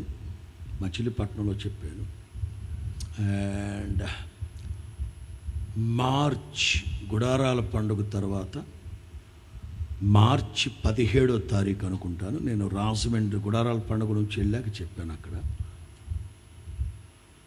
దేవుని మహిమ దిగాలంటే నా పెదవులను నా ఆత్మయు 2 కలిసి పాడాలి. చాలామంది నన్ను పెదవులతో ఆరాధిస్తున్నారు. స్పందించండి. ఆ తర్వాత మాట చెప్పండి. అనేక మంది నన్ను పెదవులతో ఆరాధిస్తూ ఉన్నారు. వాళ్ళ హృదయం నాకు చాలా చెప్పాలి. వాళ్ళ హృదయం నాకు చాలా. అందుకే దేవుని బిడ్డలు స్తుతించేటప్పుడు, కీర్తించేటప్పుడు, ఆరాధించేటప్పుడు ఆత్మతో స్తుతించాలి. నోటితో, మనస్సుతో స్తుతించాలి, ఆత్మతో స్తుతించాలి. ఇవాళ క్రైస్తవ పాటలు అనేక మంది భారతదేశంలో ప్రఖ్యాతిగాంచిన సినిమా గాయకులు పాడుతున్నారు. కానీ ప్రాచుర్యం నొందకపోవడానికి, ప్రతిఫలం కలక్కపోవడానికి కారణం ఏంటో తెలుసా? వాళ్ళు పెదవులతో పాడుతారు. ఎందుకంటే వాళ్ళ ఆత్మ విమోచింపబడిందా? ఒక మాట చెప్పనా? దేవుని బిడలు ఎలా పాడినా, ఎట్లా పాడినా నా ప్రభు సంతోషిస్తాడు. ఆమేన్. మేరక్క వాస్తవంగా పాటలు పాడేవారు. ఆ సంస్థలో ఆవిడే పాటలు పాడేవారు. పాటకారి అనేవారట ఆవిడ. ఒకసారి ఎక్కడో సభలో తక్కువ మంది వచ్చారంట. ఆ పాటలు పాడే సమయంలో పాటిస్తే ఏంది ఎవరెవరు పాడనులే అన్నారట. రెండో రోజు పాడమంటే అక్కర్లేదులేండి, తక్కున్నారు, అంత అవసరం లేదు. మూడో రోజు పాడమంటే ఎవరెవరు పాడతారులేండి, ఈ జనానికి నేను బాగా అవసరం. అయిపోయింది సభలు. 4 రోజుల తర్వాత ఆదివారం ఆరాధన. అప్పుడు రాజమండ్రిలో ఉన్నారట ఆవిడ. ఆరాధనలో పాట పాడదామని స్వరం ఎత్తితే సర్వనాశనమైనట్లుగా ఉందంట గొంతు. ఏమైంది? నేను తినకూడని వస్తువులు ఏం తినలేదు కదా, ఏమిటి నా గొంతు ఇలాగ అయిపోయిందని బలవంతంగా పాడదామని ఎంత ప్రయత్నించినా తప్పదు కదా, తప్పనిసరిగా పాడాలి కదా ఆదివారం ఆరాధనలో. ఏదో అస్సలు అంత అసహ్యంగా పాడేశారట. అక్క పాట అయిపోయిన తర్వాత తోటి సేవకురాళ్ళు అన్నారట, అక్క ఏమిటి మీ గొంతు అట్లా అయిపోయింది, చాలా అసహ్యంగా ఉండింది అక్క, అసలు పాడకుండా ఉన్నా గౌరవంగా ఉండేదక్క, అంటే పాడకపోతే ఎలాగమ్మాయి, పాడాలి కదా అని బాధపడిపోయి మధ్యాహ్నం భోజనం కూడా చేయకుండా మోకరించి గదిలో ప్రార్థన చేసుకుంటా ఉంటే ప్రభువుని అడిగారట, ఏమిటి ప్రభువా నన్ను ఎంత అవమానపరిచావు, నన్ను ఇంత అవమానపరిచాక నేను ఇంకా అది ఇది ఏదో బేరాలు పలుకుతుందంట. ప్రభు అన్నారట, ఆ 3 రోజుల సభల్లో నువ్వు నన్ను ఎంత అవమానపరిచావు. నేనెక్కడ అవమానపరిచాను ప్రభువా? నేను తల మీద ముసుకేసుకోకుండా కూర్చున్నానా? లేదే. అలాగని సగం ప్రార్థన అయిన తర్వాత వెళ్ళి కూర్చున్నానా? లేదే. నేను అవమానపరచడం ఏంటి ప్రభువా?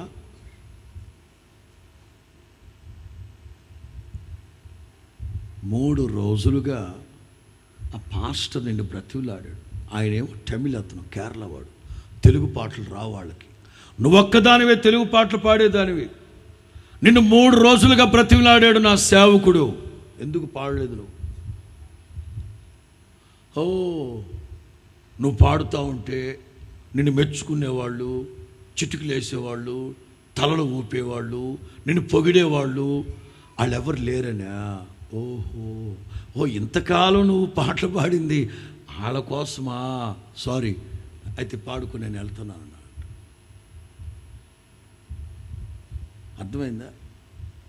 వెంటనే పశ్చాత్తాపడిందట. ప్రభువా, ఇదిగో ఈ జీవితం మీరిచ్చిన జీవితం నాయన, ఈ బ్రతుకు మీకోసం నాయన. అందుకే మనం రాసుకున్నాం, స్తుతి పాడుటకే బ్రతికించిన జీవనదాతవు నీవేనయ్యా ఇన్నాళ్ళుగా. ఆమేన్. ఎవరు వినినా ఎవరు వినకపోయినా, ఎవరికి కర్ణ కఠోరంగా ఉన్నా పాడండి. నీ ప్రక్కనే నా ప్రభు విని శ్రద్ధగా ఆలకిస్తాడు. ఎందుకో తెలుసా? నేను అనుగ్రహించిన నా రక్షణ ఆనందంతో పాడుతుంది ఈ అమ్మాయి. మరి సినిమా వాళ్ళు ఆడిచ్చిన 5 లక్షలు తీసుకొని మనం కూడా పాడిస్తున్నాం. గతి లేదు, ఇంక తప్పదు, ఏం చేద్దాం. ఏదో పాడిందంటే పాడిందంతే. నా మాట నేను ఎవరిని కించపరుచలేదు, క్లారిటీ చెప్తున్నా. మీరు రక్షించబడిన రక్షణ ఆనందముతో పాడుతున్నారు. మీరు వాళ్ళ ప్రతిరోజు పెళ్ళిళ్ళు, పేరెంటాల సభలో, పెళ్ళిళ్ళు పేరెంట్ సభలకు వెళ్తుంటానా? పాడుతూ ఉంటారు, మెలికలు తిప్పి ఆది పాడుతూ ఉంటారు, చూస్తూ ఉంటారు. అది అంటే మరి ఎట్లా చెప్పాలి నాకు అర్థం కావట్లే. లైవ్లో మ్యూట్ కొట్టినా పర్లేదు అనుకుంటా. మీ వరకు చెప్తే బాగుంటుందేమో. లైవ్లో మ్యూట్ కొట్టినా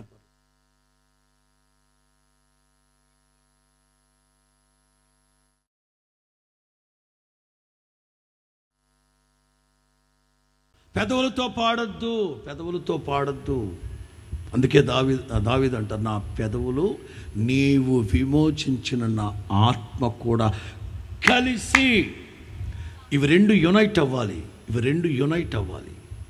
వీటన్నిటికీ యూనిటీ లేదనుకోండి, చెప్పే మాట ఒకటి, లోపల ఉన్నది ఒకటి. హృదయం నిండి ఉన్న దాన్ని బట్టే నోరు, ఆ నోటితో మాట్లాడేది ఒకటి, చేతులతో చేసేది అట్లా ఉండకూడదు. దేవుని బిడ్డలు రక్షణ ఆనందాన్ని మనసులో పెట్టుకొని, దేవుడు మిమ్మల్ని విమోచించి ఉన్నాడు. పాపములో నుండి, కట్లలో నుంచి, సనాతనమైన సాంప్రదాయాల్లో నుంచి, వీటిలన్నింటిలో నుంచి విడుదల కలుగు చేశారు కనుక ఆ విమోచింపబడిన ఆత్మతో నీవు పాడేటప్పుడు దేవుడు సంతోషిస్తారు. నీ ప్రక్కన ఉన్న వాళ్ళకు చూస్తారు నిన్ను, వాళ్ళు కూడా హ్యాపీగా ఫీల్ అవుతారు. చూడు, 40వ కీర్తన 2వ వాక్యం నుండి, నాశనకరమైన గుంటలో నుండి. ఇది అండి కీర్తనాకారుని వ్యక్తిగత జీవితం. ఒకప్పుడు అది ఎక్కడున్నాడు ఆయన? నాశనకరమైన గుంటలో నుండి, జిగటగల దొంగ ఊబిలో నుంచి ఆయన నన్ను పైకెత్తెను, నా పాదములు బండ మీద నిలిపి నా అడుగులు స్థిరపరిచెను. ఇది ఇంతవరకు బానే ఉంది. తనకు స్తోత్ర రూపమగు క్రొత్త గీతము మన దేవుడు నా నోట ఉంచారు. అనేకులు దానిని చూచి, చెప్పాలి, అనేకులు దానిని చూచి. పాట చూస్తారా వింటారా? రే బాబు, పాట చూస్తారా వింటారా? వినడం కదా. మరి దావీదు ఏంటి చూసి అంటున్నాడు? నీ సాక్ష్యం. పాట పాడుతున్నావు బాగానే. క్రీస్తనే బండపైన నన్ను నిలిపితివి. ఆదివారం ఈ పాట పాడి సోమవారం నుంచి ఆదివారం వరకు లీలామహల్ సెంటర్లో ఆ సినిమా హాల్లో నీ పాదములు నిల్చుంటే చూసిన వాళ్ళు ఏమంటారు? జాదూకర్ర వీడా. ఆదివారం ఏమో క్రీస్తనే బండ, సోమవారం ఏమో లీలామహల్ సెంటర్లో సినిమా హాల్లో పాదాలు ఉంటున్నాయి, జనం చూస్తారు. వీడి పాదాలు నిన్న ఆదివారం హోసన్న మందిర్లో ఉన్నాయి, ఇవాళ గాంధీ కోట్లో ఉన్నాయి. పాట పాడేటప్పుడు ఏం పాడుతున్నాడు? జిగటగల ఊబి పాడాడు, బాగా పాడాడు. మరలా వీడు తాగుపోతాడు, మరి ఆ జగటగల దొంగబులు ఉంటే జనం చూస్తారు, వీడు మాయగాడు. అర్థమైందా? జనులు చూస్తారు. స్తుతి ఆరాధన జరిగేటప్పుడు మన నోట స్తోత్ర రూపం పాట ఉన్నప్పుడు మన పక్కన వాళ్ళు చూస్తారు, పాట పాడుతున్న దానికి ఈవిడికి అసలు సంబంధం ఉందా అని చూస్తారు. అంచేత మనం రక్షణ ఆనందాన్ని హృదయంలో నుంచి పెళ్ళుపు కాదు. యెహోవా విమోచించిన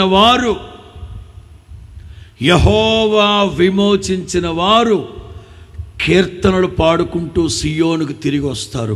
వాళ్ళ తలల మీద నిత్య ఆనందం ఉండును గాక, నిత్య సంతోషం వాళ్ళ హృదయంలో ఉండును గాక. దేవుడు మిమ్మల్ని విడిపించారు. జగటగల దొంగ ఊబిలో నుంచి, నాశనకరమైన గుంటలో నుంచి లేవనెత్తాడు ఆయన మిమ్మల్ని. అలాంటి సాక్ష్య జీవితం కలిగి క్రీస్తు అనే బండ మీద నిలిచి పాట పాడుతుంటే జనులు చూస్తారు.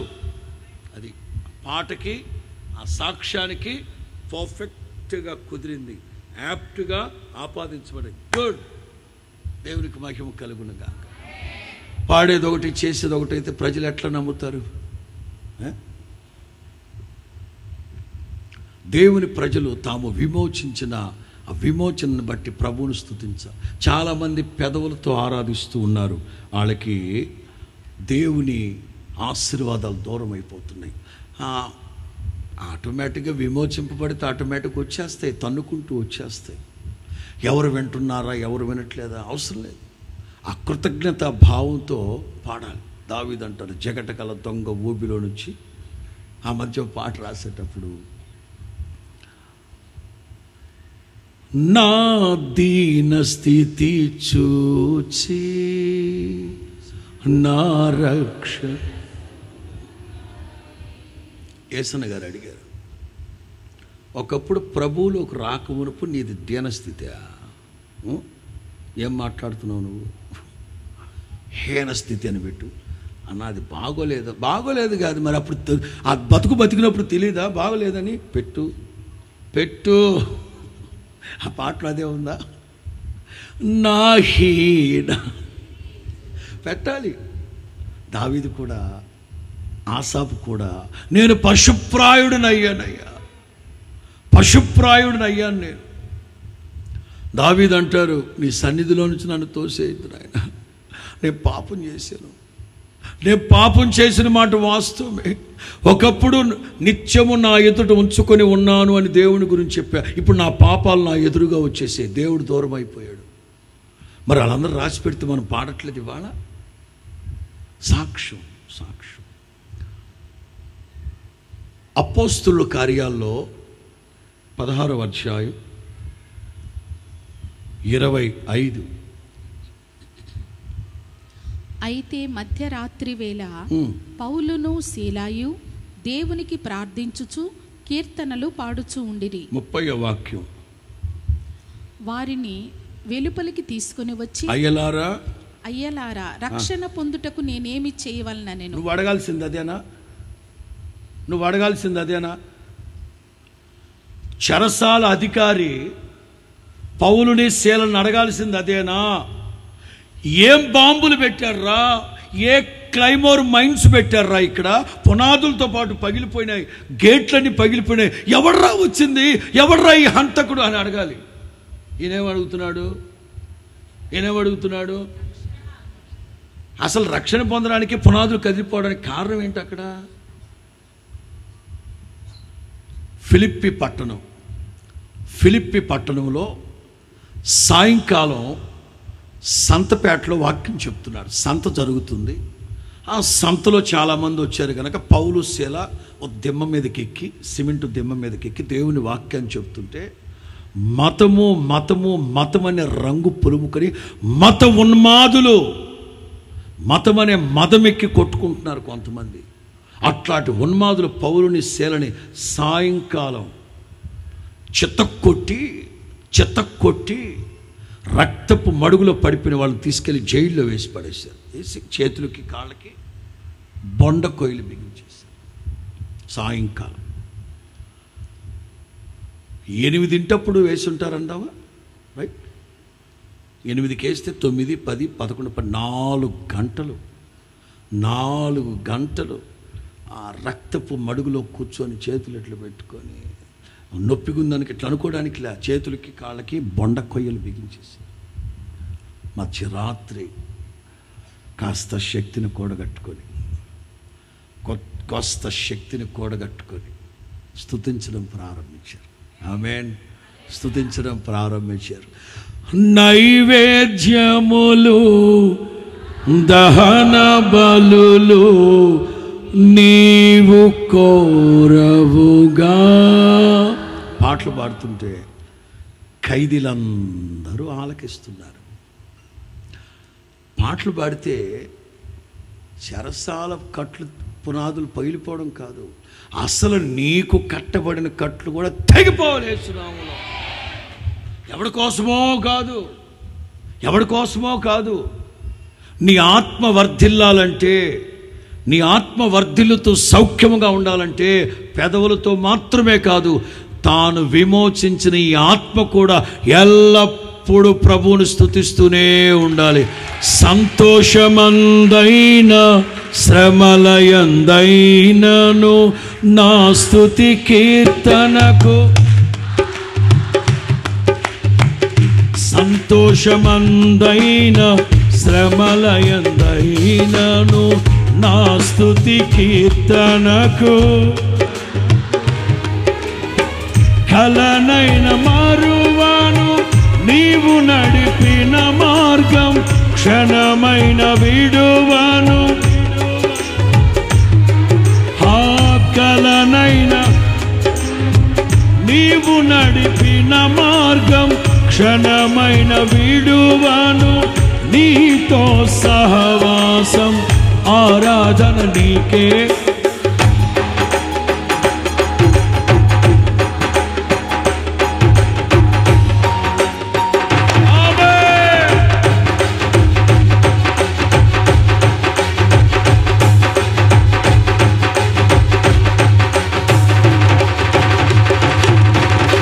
ఆరాధన స్తుతి ఆరాధన ఆరాధన స్తుతి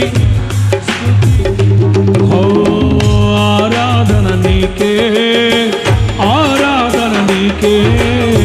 తరే నారే నారే తరారే నా. హల్లెలూయా హల్లెలూయా. ఆమేన్. అద్భుతం. స్వరమున్నా లేకపోయినా తెలుసు మీకు అందరికీ. 2021 నాకు ఈ గొంతు, ఈ కుడివైపు లోపల నా ఓకల్ స్వరపేటిక 2 చోట్ల చీలిపోయి గాయమైపోయింది. 2 చోట్ల 6 నెలలు, అక్టోబర్, నవంబర్, డిసెంబర్, జనవరి, ఫిబ్రవరి, మార్చ్ 6 నెలలు అట్లాగే గొంతులో రక్తం బ్లీడ్ అవుతున్నా ఎక్కడ నా ప్రభువుని స్తుతించకుండా మానకుండా ఒకానొక సందర్భంలో దిగులు, భయం వచ్చేస్తుంది. నేను పాడిన పాటలే పాత పాటలు పెట్టుకొని విని ఇక అయిపోయింది. ఇంకా నా జీవితంలో అనుకున్నా. అయినా చాలామంది చెప్పారు, ఒక్క వారమైనా కొంచెం రెస్ట్ ఇవ్వండి, కొంచెం ఏదైనా సర్దుకుంటుందేమో అంటే మీటింగ్స్, కార్యక్రమాలు. అయినా ఆ రోజుల్లోనే ఒక నమ్మకంతో, విశ్వాసంతో ఆ పదం రాసుకున్నా. ఈ స్వర సంపదన అంతటితో అభినయించి నేను పాడుతాను. నాకు అంత గొంతు బాగాలేకపోయినా ఒకానొక సందర్భంలో నేనే చెప్పాను, కొత్త సంవత్సరం పాట అప్పుడు మీరిద్దరితో పాటు వాళ్ళిద్దరిని కూడా కలుపుకొని పాడిచ్చేసేయండి, నాకు కొంచెం ఇబ్బందిగా ఉంది అంటే కొత్త సంవత్సరం ఆల్బమ్ కదా, స్టేజ్ మీద అయితే ఎట్లా ఒకటి బాగుంటుందేమో, కానీ కొత్త సంవత్సరం పాట బాగోదేమో, మీరిద్దరు అబ్రావు రమేష్ ఇంకా వాళ్ళ రాజుని రమేష్ని కూడా కలుపుకోండి అంటే, లేదన్నా ఏం కాదు ప్రార్థన చేద్దాం, ప్రార్థన చేస్తారు. దేవుని కృపను బట్టి అట్లా లాక్కొచ్చాం. ఎవరికి నచ్చినా నచ్చకపోయినా ఈ స్వర సంపదన అంతటితో స్తుతి పాడడానికే ప్రభు నన్ను బ్రతికించాడు. దేవునికి మహిమ కలుగును గాక. ఎందుకంటే ఆ ఆత్మని విమోచించున్నాడు కనుక ప్రజలు చూస్తారు, వినడం కాదు, ప్రజలు చూస్తారు. అందుకే ఈ ఆత్మ వర్ధిల్లుచు ఉండాలంటే ఎప్పుడు ఆత్మలో స్తుతిస్తూనే ఉండాలి. పగలంతా సరిపోద్దా పాస్టర్ గారు? నో. యోబు గ్రంథం 35:10. యోబు గ్రంథం 35:10. అయితే రాత్రియందు కీర్తనలు పాడుటకు ప్రేరేపించుచు, భూజంతువుల కంటే మనకు ఎక్కువ బుద్ధి నేర్పుచు. మరలా అయితే రాత్రియందు కీర్తనలు పాడుటకు ప్రేరేపిస్తున్నాడు దేవుడు. But non Seth, where is God my maker who giveth songs in the night. ఒక్కోసారి మనం అలసిపోతాం, కానీ ప్రభు ఏమంటాడు తెలుసు? మధ్యరాత్రి లేకు, ఏంటి ప్రభు ఓ పాట పాడు విందామని. అర్ధరాత్రి మధ్యలో పోలేంటి ప్రభు అంటే, నేనిచ్చిన స్వరము, నేనిచ్చిన తలాంతులు వినియోగిస్తాను ప్రభు. ఎంత అద్భుతం కదా! ఇప్పుడు నా ప్రభువుని సంతోషించడానికే కదా మనకు ప్రభు ఏది ఇచ్చినా. మరి ఆ టైంలో ఆయన్ని సంతోష పెట్టకుండా, ప్రభు నాకు నిద్ర వస్తుంది పో ప్రభు, నా స్టోన్ బాగలేదు ప్రభు, ఏం బాగలేదట, గొంతు మీద గుర్తే సరిపోతుంది. ఒకసారి సాయంకాలం 7 గంటలకి సభకి వెళ్ళాలి. కారు ఎక్కిన తర్వాత అన్నిటికీ మనం చేసుకోకూడదు కదా, ప్రార్థన బ్రదర్ని చిన్నోడు, అరే ప్రార్థన చేయని ప్రయాణానికన్నా స్టార్ట్ చేశాడు. ప్రేమ కలిగిన మా తండ్రి, ప్రభు అన్నా నా స్టోన్ బాగాలేదు కానీ నువ్వే చేసుకో. ఏది ప్రార్థనకే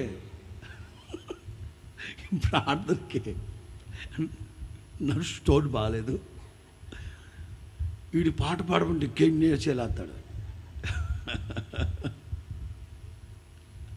నీ ఆత్మ నిజముగా విమోచింపబడి ఉంటే అది మిట్ట మధ్యాహ్నమా, మధ్యరాత్రి, వేకోజామా, ఎంతమంది పడవ నువ్వెవడరా పాడద్దని చెప్పడానికి? నా ప్రభు పాడమన్నాడు.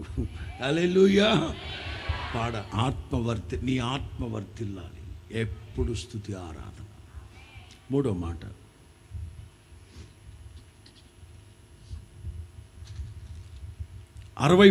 కీర్తన 5వ వాక్యం. 63 5వ వాక్యం. క్రొవ్వు మెదడు నాకు దొరికినట్లుగా నా ప్రాణం తృప్తి పొందుచున్నది. ఉత్సహించు పెదవులతో క్రొవ్వు మెదడు దొరికినట్లుగా నా ప్రాణము. In English, my soul shall be satisfied as with marrow and fatness. స్తోత్రం చెప్పండి గట్టిగా. క్రొవ్వు మెదడు దొరికినట్లుగా నా ప్రాణము.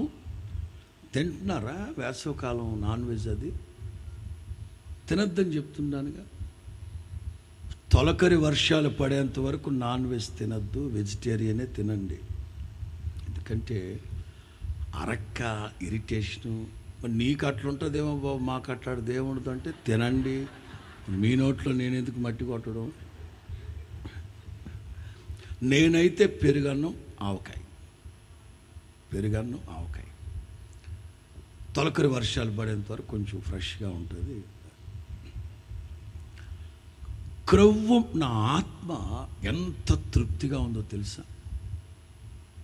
క్రొవ్వు మెదడు దొరికినట్లుగా. మూడోది, మీ ఆత్మ ఎప్పుడు తృప్తిగా ఉండాలి. సంతుష్టి సహితమైన దైవ భక్తినే చేయాలి. అలా మీ ఆత్మ తృప్తి చెందాలంటే అసలు తృప్తి అనేది ఉందా అండి? సొలొమోను 1000 మందిని పెళ్లి చేసుకొని 1001 దానికోసం వెతికాడంట. ఎందుకంటే 1000 గొడ్లను తిన్న రాబందుకి 1000 100 సరే, సామెత ఏదైనా ఏమైంది, మ్యాచ్ అయింది కదా. 1000 మందిని పెళ్లి చేసుకొని మనోడు 1001 దానికో తృప్తి లేదు. విజ్డమ్, వెల్త్, వైన్, విమెన్, ఇట్లా అనేకమైన వాటి మీద మనస్సుంచి తృప్తి లేక నా కళ్ళ ఎదుట కనిపించిన దానిలో ఏది కూడా నేను అనుభవించకుండా నేను ఆటంకపరచలేదు, తృప్తిగా అనుభవించాను. అందుకే నరకంలో ఉంటుంది. అందుకే విశ్వాస వీరుల జాబితాలోకి రాకుండా ఆగిపోయాడు. దేవుని మనకిచ్చిన ఈ ఆత్మ వర్ధిల్లాలి అంటే తృప్తిగా జీవించాలి. ఈ తృప్తి లేకపోవడం అనేది వెరీ వెరీ వెరీ సింపుల్. ఆత్మలో కానీ జీవితంలో కానీ తృప్తి లేకపోవడానికి కారణం ఎవరిదో చూశావు, ఏదో చూశావు. ఆసాపు ఈ చేతులు కడుక్కొని ఉండడం వ్యర్థమండి, భక్తిలోకి దిగడం వ్యర్థమండి. ఇన్ని దరిద్రపు మాటలు ఎందుకన్నాడు తెలుసా? భక్తిహీనుల క్షేమము నేను చూసినప్పుడు. చూడకూడదు. ఒక ఇంటికి ప్రార్థన చేయడానికి వెళితే భోజనం పెట్టారు. బ్రదరు ప్రార్థన చేయరా అన్నాను, చేశాడు. ముగించాక స్టార్ట్ చేసాం. నాకేమో 2 శీలావతి, 2 ప్రభావతి, 2 బొచ్చ, 2 కొరమేను, 8 ముక్కలు చేపలు. తినేవాడికి కూడా ఏరు. సరే, వేరే పళ్ళెంలో పెట్టి నేను తింటున్నా. ఈలోగా ఈ పక్కన ఉన్నాడు నిదానంగా స్టార్ట్ చేసాడు. వాళ్ళ అబ్బాయి మమ్మే ఏమి నాన్న గొంతులో ముళ్ళిరుకుందా? నో మమ్మే. ఈరోజు అవుతున్నాయా? నో మమ్మే. మరి ఏటైంది చెప్పిసావురా? I want 4 fishes. ఎన్ని ఫిషెస్ అంట? No no no no no no no your stomach is small, so you eat only 1 fish is enough to your stomach.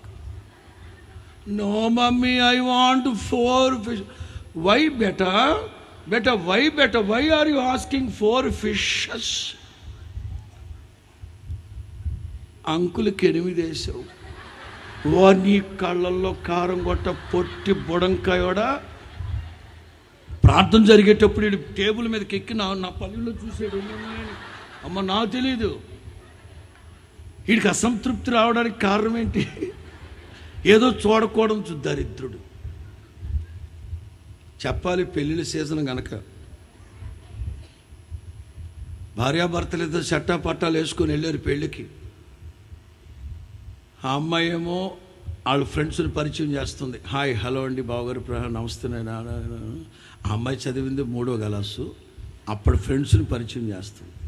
అతను కూడా వాళ్ళ ఫ్రెండ్స్ని పరిచయం చేస్తున్నాడు. మాట్లాడుకుంటున్నారు, ఫ్రెండ్స్ని పరిచయం మాట్లాడుకుంటా ఈలోగా పెళ్ళి స్టార్ట్ అయింది. వచ్చి కూర్చున్నారు, జరుగుతూ ఉంది. ఈలోగా అమ్మాయి వాళ్ళ ఫ్రెండ్ ఎవరు వస్తే, ఏమంటే she is my best friend, మేమిద్దరం ఒకే కంచం, ఒకే మంచం, ఒకే నయం, ఒకే అండ్ల అంటే భర్త చాలే ఫ్రెండ్స్ అంట, ఫ్రెండ్స్. ఇది గుణవతి అయిన భార్య అంటే. ఎప్పుడైతే భర్త చింపాంజీకి వచ్చినట్టు ఆడి కోపం వచ్చిందో వెంటనే వివేచించింది. జ్ఞానం కలిగిన స్త్రీ తన ఇంటిని, లేకపోతే అక్కడే విడాకులు రాయమనేది.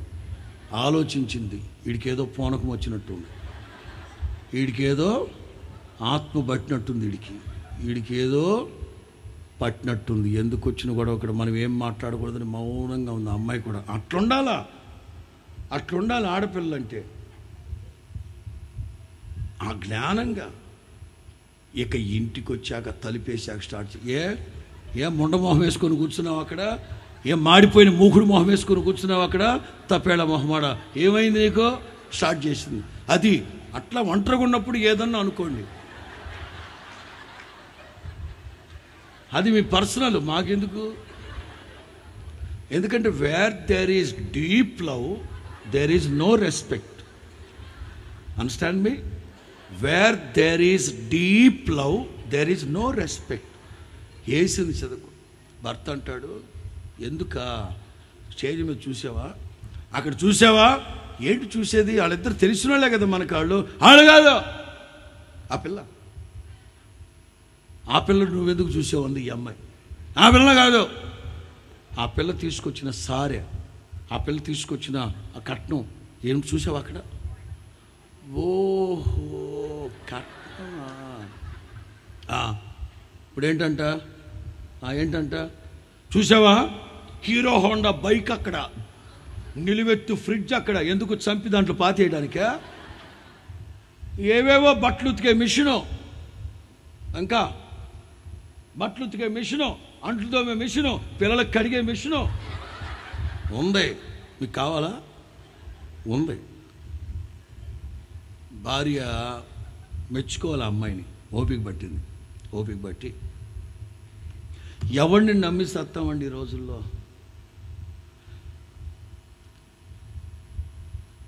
పెళ్లి చూపులు జరిగినప్పుడు ఏమేమి సారే వస్తువులు కావాలని వాళ్ళు రాసిచ్చారో ఆ పేపర్ ఈ అమ్మాయి దగ్గర ఉంది. కొంచెం అట్టి పెట్టుకొని ఎదవలు నమ్మకండి. ఏ మగాడిని నమ్మకూడదు. మగాళ్ళని నమ్మడం మీ భ్రమ. మగాళ్ళని నమ్మకూడదు అంటారు. ఎందుకు మీరెవరు పాస్టర్ గారు అనేది? పురుషులందు పుణ్య పురుషులు, అందులో మొదటి పేరు నాది.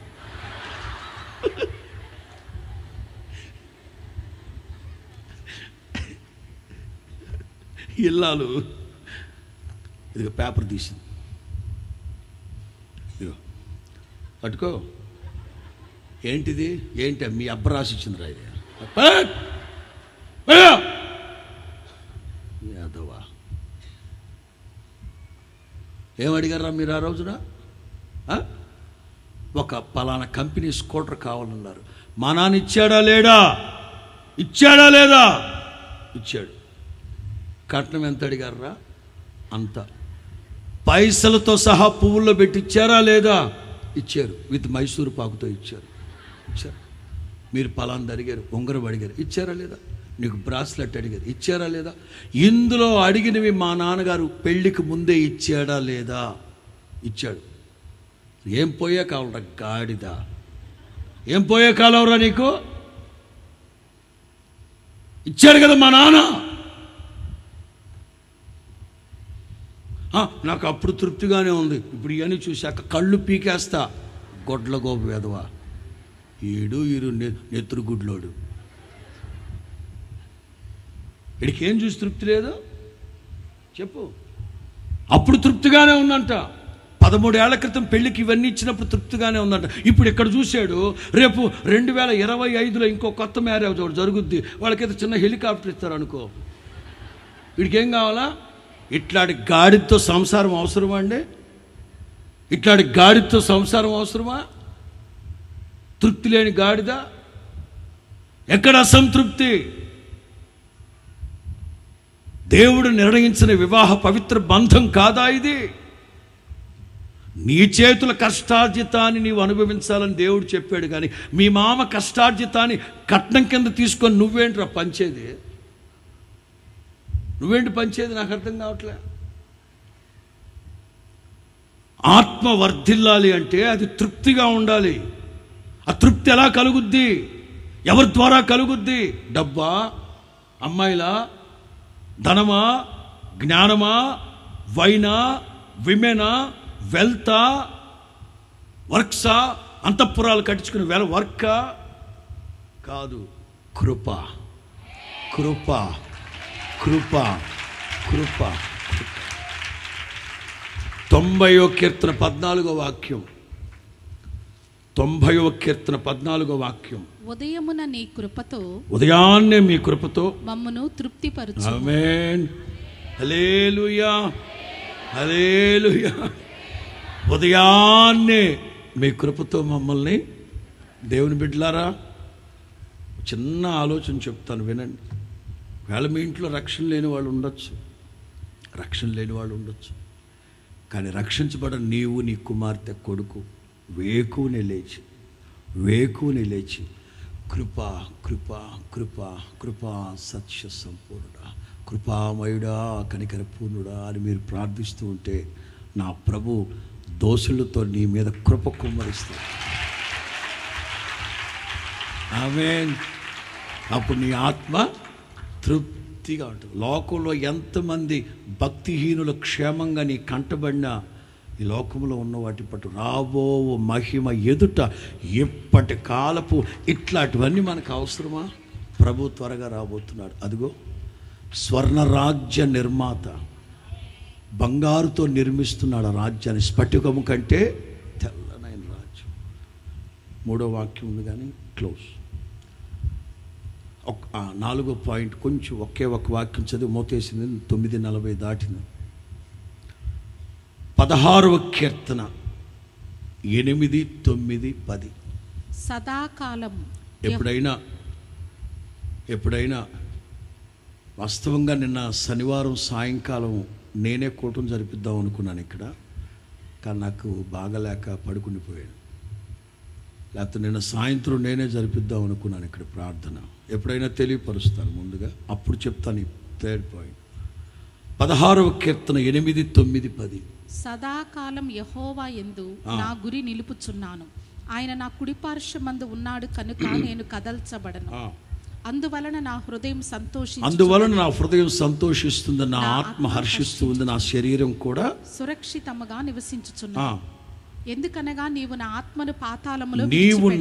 ఆత్మను పాతాళములో విడిచిపెట్టక. తలల పైకెత్తు. మన్నైనది వెనకటి వలె మన్నైపోతుంది. ఈ ఆత్మ తాను అనుగ్రహించిన దేవుని దగ్గరికి వెళ్ళాలా? పాతాళంలో విడిచిపెట్టబడాలా? అక్కడికి వెళ్ళాలంటే ఈ ఆత్మ ఏ ఉపదేశానికి, కట్టడలు, విధులు, శాసనాలకి లోబడి ఉండాలి అనేది ఇంపార్టెంట్. స్త్రీలు పురుషుల వేషం వేయకూడదు, పురుషులు స్త్రీ వేషం, ఇట్లాంటివి కొన్ని ఉన్నాయిలేండి.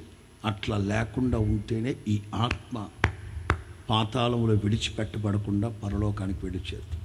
పరిశుద్ధాత్ముడు ఈ మాటలన్నీ మీ వినికిడిలో ఫలభరితంగా మార్చి ఆశీర్వదించును గాక. లేచి నిలబడండి, చిన్న ప్రార్థన చేసుకుందాం. కృపా కృపా కృపా కృపా సజీవులతో నన్ను నిలిపినది నీ కృపా.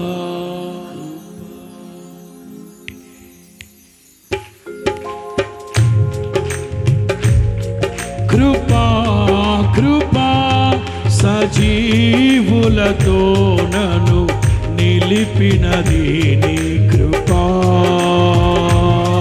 కృపా కృపా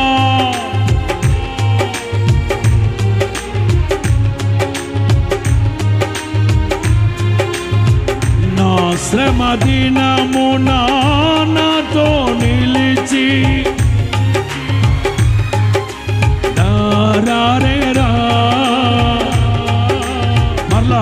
మరలా నా శ్రమ దినమున నాతో నన్ను ఓదార్చిన నవ్య కృపా. కృపా సాగర మహోన్నతమైన నీ కృప చాలునయ్యా. కృపా సాగరా నీ కృప చాలునయ్యా కృపా కృపా నిలిపినది కృపా కృపా నిలిపినది నీ కృపా కృపా కృపా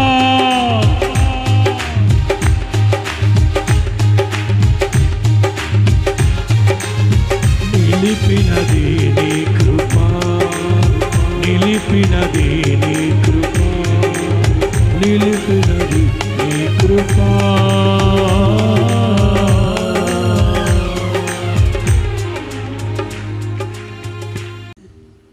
థ్యాంక్ యూ జీసస్. స్తోత్రం స్తోత్రం పరిశుద్ధుడా ప్రేమ స్వరూపి స్తోత్రం స్తోత్రం నాయన తండ్రి ఈ ఉదయకాలం తండ్రి మొదటి ఆరాధనలో తండ్రి ఇంతవరకు మాతో అయ్యా పాస్టర్ గారి ద్వారా మంచి వర్తమానం వినిపించినందుకే స్తోత్రం స్తోత్రం స్తోత్రం స్తోత్రం స్తోత్రం యేసయ్యా కనికరించిన ఆయన విన్న వాక్యం వ్యర్థమైపోకుండా జాగ్రత్తగా కాపాడుకుంటూ వాక్యాన్ని ధ్యానించుటకు చదువుటకు సహాయం చేయండి తండ్రి దీవించయ్యా స్తోత్రం స్తోత్రం ఈ మొదటి ఆరాధన మీరు ఆశీర్వదించినందుకై స్తోత్రం స్తోత్రం యేసయ్యా తండ్రి పలు ప్రాంతాల నుంచి మీ బిడ్డలను తీసుకొచ్చారు తండ్రి స్తోత్రం స్తోత్రం అయ్యా దూర ప్రయాణాలతో వారు వచ్చి ఉండగా తండ్రి కనికరించి రాకపోకల్లో తోడుగా ఉండి సహాయం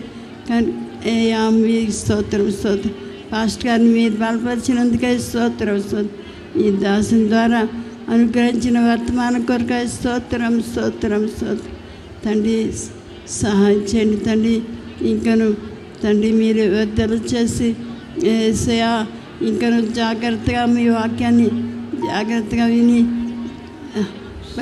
పఠించుటకు చదువుటకు జ్ఞాపకం చేసుకుంటకు సహాయం చేయండి తండ్రి స్తోత్రం స్తోత్రం స్తోత్రం కనికరించి అయ్యా తండ్రి కూటాన్ని ఆది నుండి అంతవరకు నడిపించినందుకై స్తోత్రం స్తోత్రం యేసయ్యా స్తోత్రం స్తోత్రం అయ్యా మీరే మహిమ పొందండి స్తోత్రం స్తోత్రం స్తోత్రం స్తోత్రం కనికరించి మమ్మల్ని అందరినీ మీ చేతిలో బలమైన హస్తలో తగ్గించుకొని సమర్పిస్తున్నాం తండ్రి సహాయం చేసి అయ్యా మాలో మీరు ప్రారంభించిన మీ ఉన్నతమైన పని సంపూర్తిగా నెరవేర్చి మీ మహిమగల రాజ్యం కొరకు రాకడ కొరకు సిద్ధపరచమని మా ప్రభు అయిన యేసుక్రీస్తు పరిశుద్ధ నామం వాక్యం చెప్పిన పాస్టర్ గారిని బలపరిచి బలంగా వాడుకోమని ఇంకను తండ్రి విదేశాల్లో ప్రతి స్థలంలో బలంగా వాడుకుని మహిమ పొందమని యేసు ప్రభు పరిశుద్ధ నామం ప్రార్థించి వేడుకొంచున్నాం తండ్రి ఆమేన్.